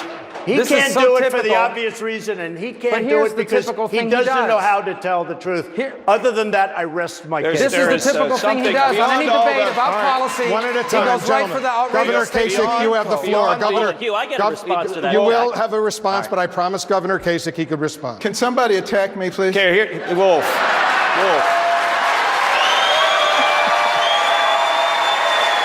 There's something I want to point out something here today that it's so critically important, and about how the Obama administration has really done such a ridiculous, feckless job here in foreign policy. First of all, we should have been supporting the rebels long ago. They could have taken Assad out, and because we did nothing, the Russians are now in, and they're sitting in the catbird seat. We should have been helping them. I'm thankful that the aid trucks are finally getting into Syria, but the fact is, had we acted, we would have solved that problem. Now let's talk about Libya. Libya didn't go down because it was some people revolution. Hillary Clinton, Samantha Power, and all these other people convinced the president to undermine Gaddafi. They undermined him, and now they have created a cesspool in Libya. And let me just say to you, we have ISIS beginning to get a foothold in Libya. We're going to have to deal with it. There are not many major cities in Libya. They're on the coast. It's desert, but it's a problem. Then we have ISIS in Syria, and we have ISIS in Iraq. Because this administration has not had a strong and firm foreign policy, we are going to inherit. One of us here is going to inherit a total mess, All right. and we're going to have to work our way out of it, including Let's the continue. need to arm the Ukrainians. They have been ignored, and we need to help them Let's as well and continue. assert ourselves as America. Let's continue the questioning on ISIS. Maria, Hold on, Wolf. You said I got a response.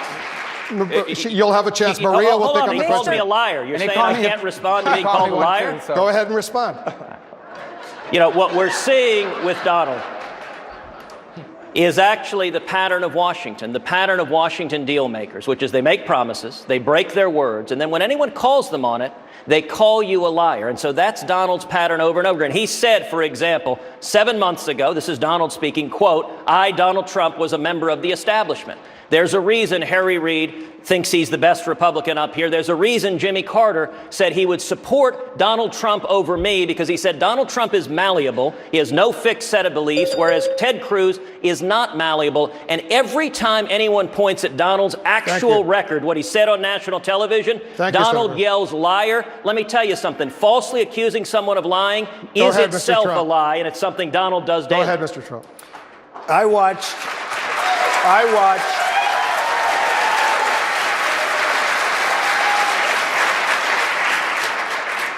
the lobbyists. I watched what this man did to Dr. Ben Carson, who I respect, in Iowa, where he said that Ben Carson is out of the race. He has left Iowa, and he's out of the race. And I thought it was disgraceful. And got a lot of votes because of that. A lot of votes took him away from Ben Carson. I watched that. Probably took him away from me, too. But I watched it. I also watched where he did a form that looked like it came right out of a government agency. And it said on top, voter violation.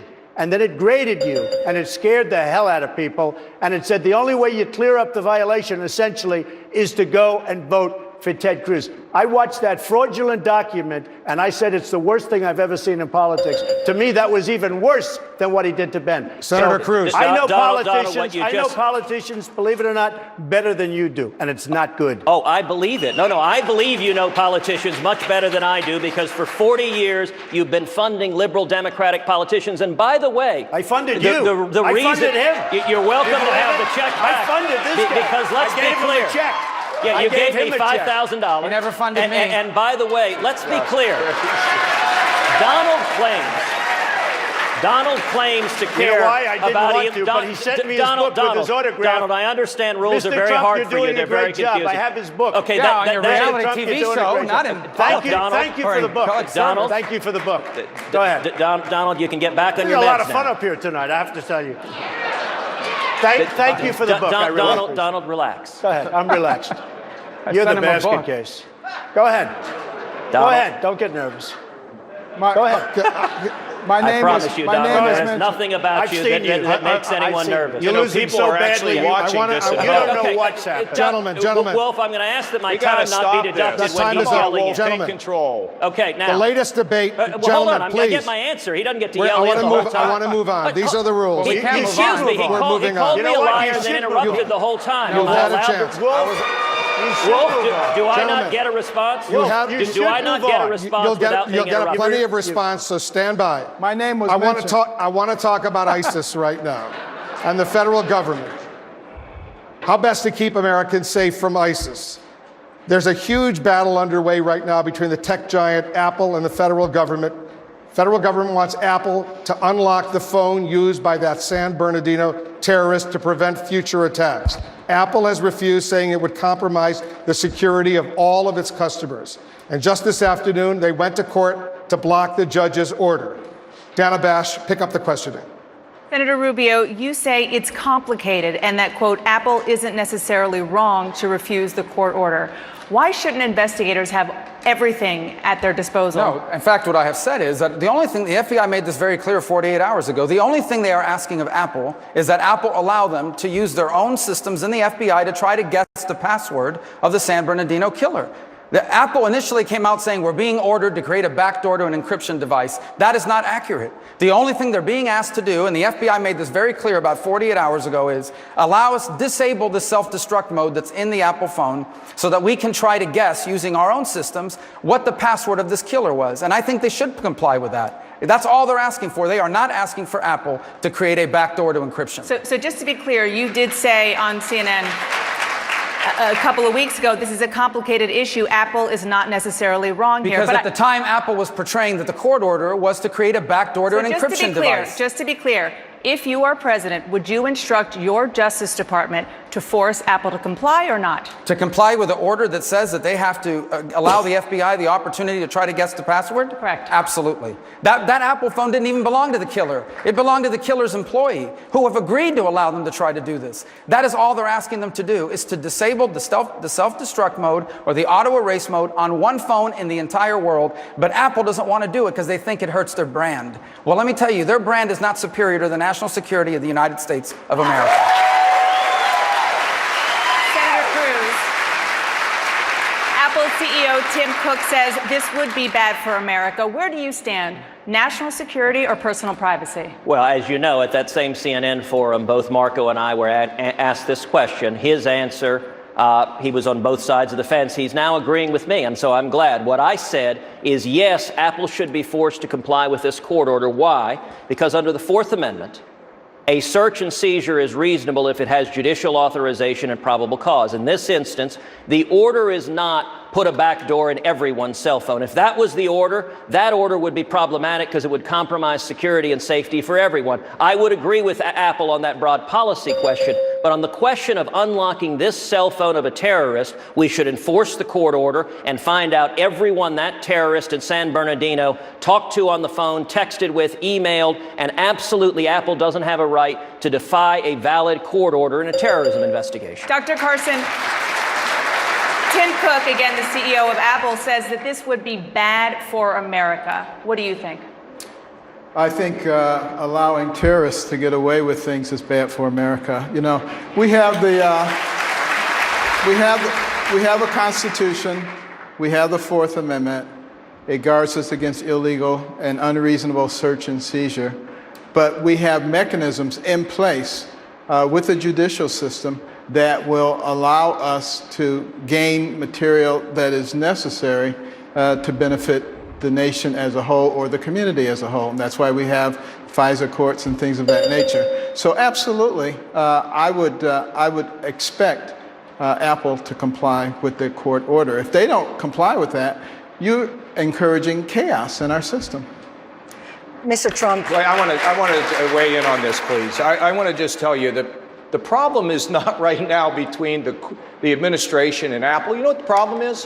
Where's the president been? You sit down in a back room and you sit down with the parties and you get this worked out. You don't litigate this on the front page of the New York Times where everybody in the world is reading about their dirty laundry out here. The President of the United States should be convening a meeting, should have convened a meeting with Apple and our security forces. And then you know what you do when you're the president? You lock the door. And you say you're not coming out till you reach an agreement that both gives the security people what they need and protects the rights of Americans. This is a failure of his leadership to get this done as an executive should be doing it. And I'll tell you, that's why you want a governor. I do this all the time. And we reach agreements all the time because as an executive, you've got to solve problems instead of fighting on the front page of the newspaper. Thank you, Governor. Thank you. Mr. Trump, you have been very vocal about securing the Mexican border, but ISIS has called upon its supporters to conduct attacks in our neighbor to the north, Canada. As a matter of fact, U.S. officials have warned that it is the Canadian border which is the most significant threat. You have said that you will not build a wall in Canada. When it comes to national security and the threat of terrorism, why does Mexico need a wall and Canada doesn't?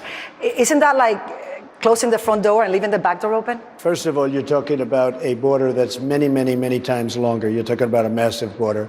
We have far less problem with that border than we do with our southern border, and tremendous amounts. You know, I had the privilege of winning by a landslide, by the way, New Hampshire.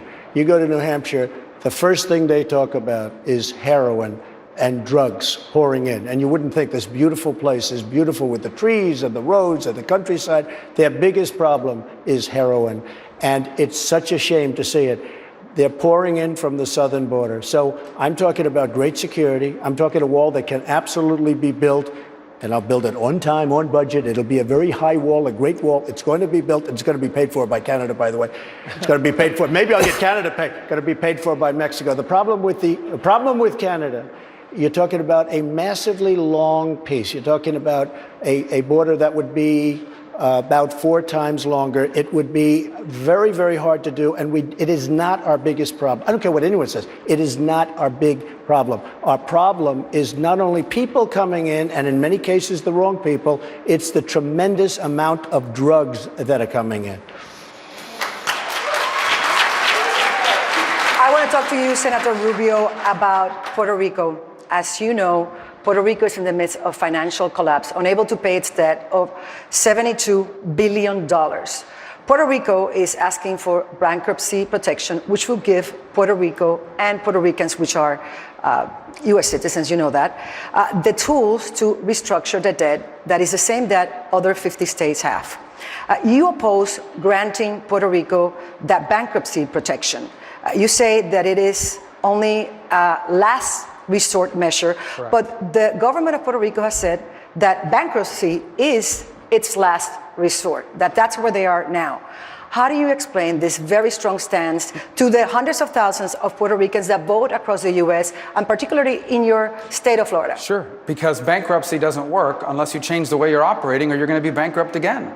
And the problem with Puerto Rico is its economy is not growing. It has a massive exodus of professionals and others that are leaving to my home state of Florida and all over the country. They're coming to the mainland from Puerto Rico because the economy there is not growing. It's too expensive to do business there. The tax rate is too high. The government regulations are too extensive. This year alone, with all the problems they're having, they barely cut their budget from one year to the next. So I think the leadership on the island has to show their willingness to get their house in order and put in place measures that allow the economy there to grow again. If the economy in Puerto Rico does not grow, they will never generate the revenue to pay this debt or the billions of dollars in unfunded liabilities that they have on their books of promises they've made to future generations to make payments.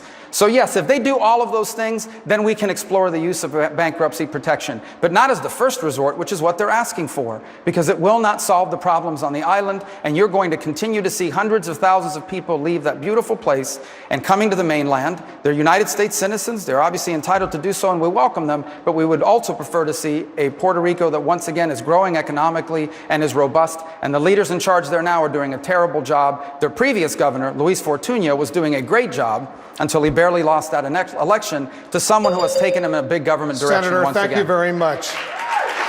I want our viewers to stay with us right now. There's still more to come, including the last pitch in the final debate before Super Tuesday.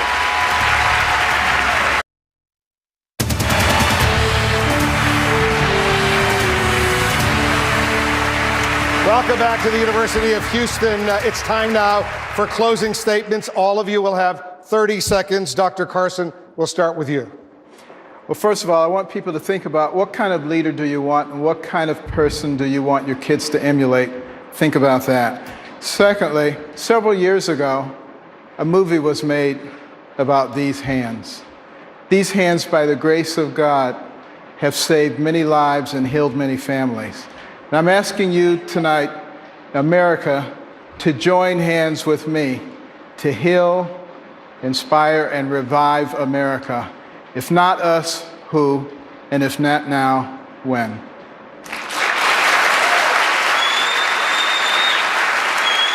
Governor Kasich. Well, the last USA Today poll had me beating Hillary Clinton by 11 points, more than anybody on this stage. Secondly, I hope you saw tonight that executive experience really matters. It matters in terms of growing our economy, balancing budgets, cutting taxes, reforming regulations. I've done it in Washington, I've done it in Ohio, and I can go back to Washington and do it again. But I hope you also notice tonight that I do have the foreign policy experience, not just a few years, but a lot of years in working with some of the great minds in this country to develop the expertise, the confidence, the firmness, the toughness, and the ability to bring people together. I hope you all think about giving me your vote. I would appreciate it very much. And I tell you, we won't have to spend time figuring out what we're going to do. I will hit the ground running, and we will get America moving again. Thank you all very much. Senator Rubio. Well, thank you for having us tonight. You know, this campaign has come a long way. It was just a few months ago, there were 15 or 11 of us on the stage, and now it's narrowed and the votes are starting to count. And we have an incredible decision to make. Not just about the direction of America, but the identity of our party and of the conservative movement. The time for games is over. I know you've had a lot of choices to make, but now it's time to narrow it down, and I'm asking you to get behind me. Go on my website and join our effort, MarcoRubio.com, so we can bring an end to the silliness, this looniness, and once again re-embrace all the things that made America and the Republican Party the bearer of the conservative movement in this country.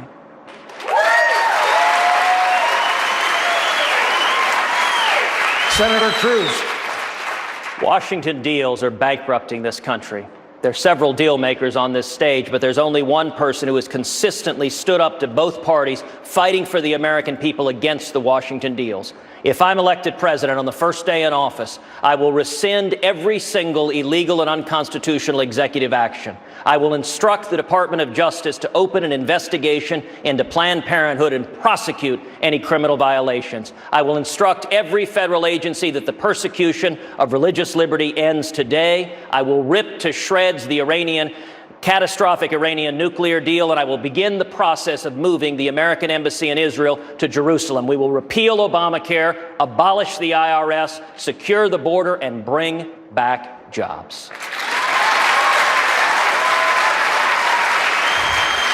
Mr. Trump. Thank you. Nobody knows politicians better than I do. They're all talk, they're no action, nothing gets done. I've watched it for years. Take a look at what's happening to our country.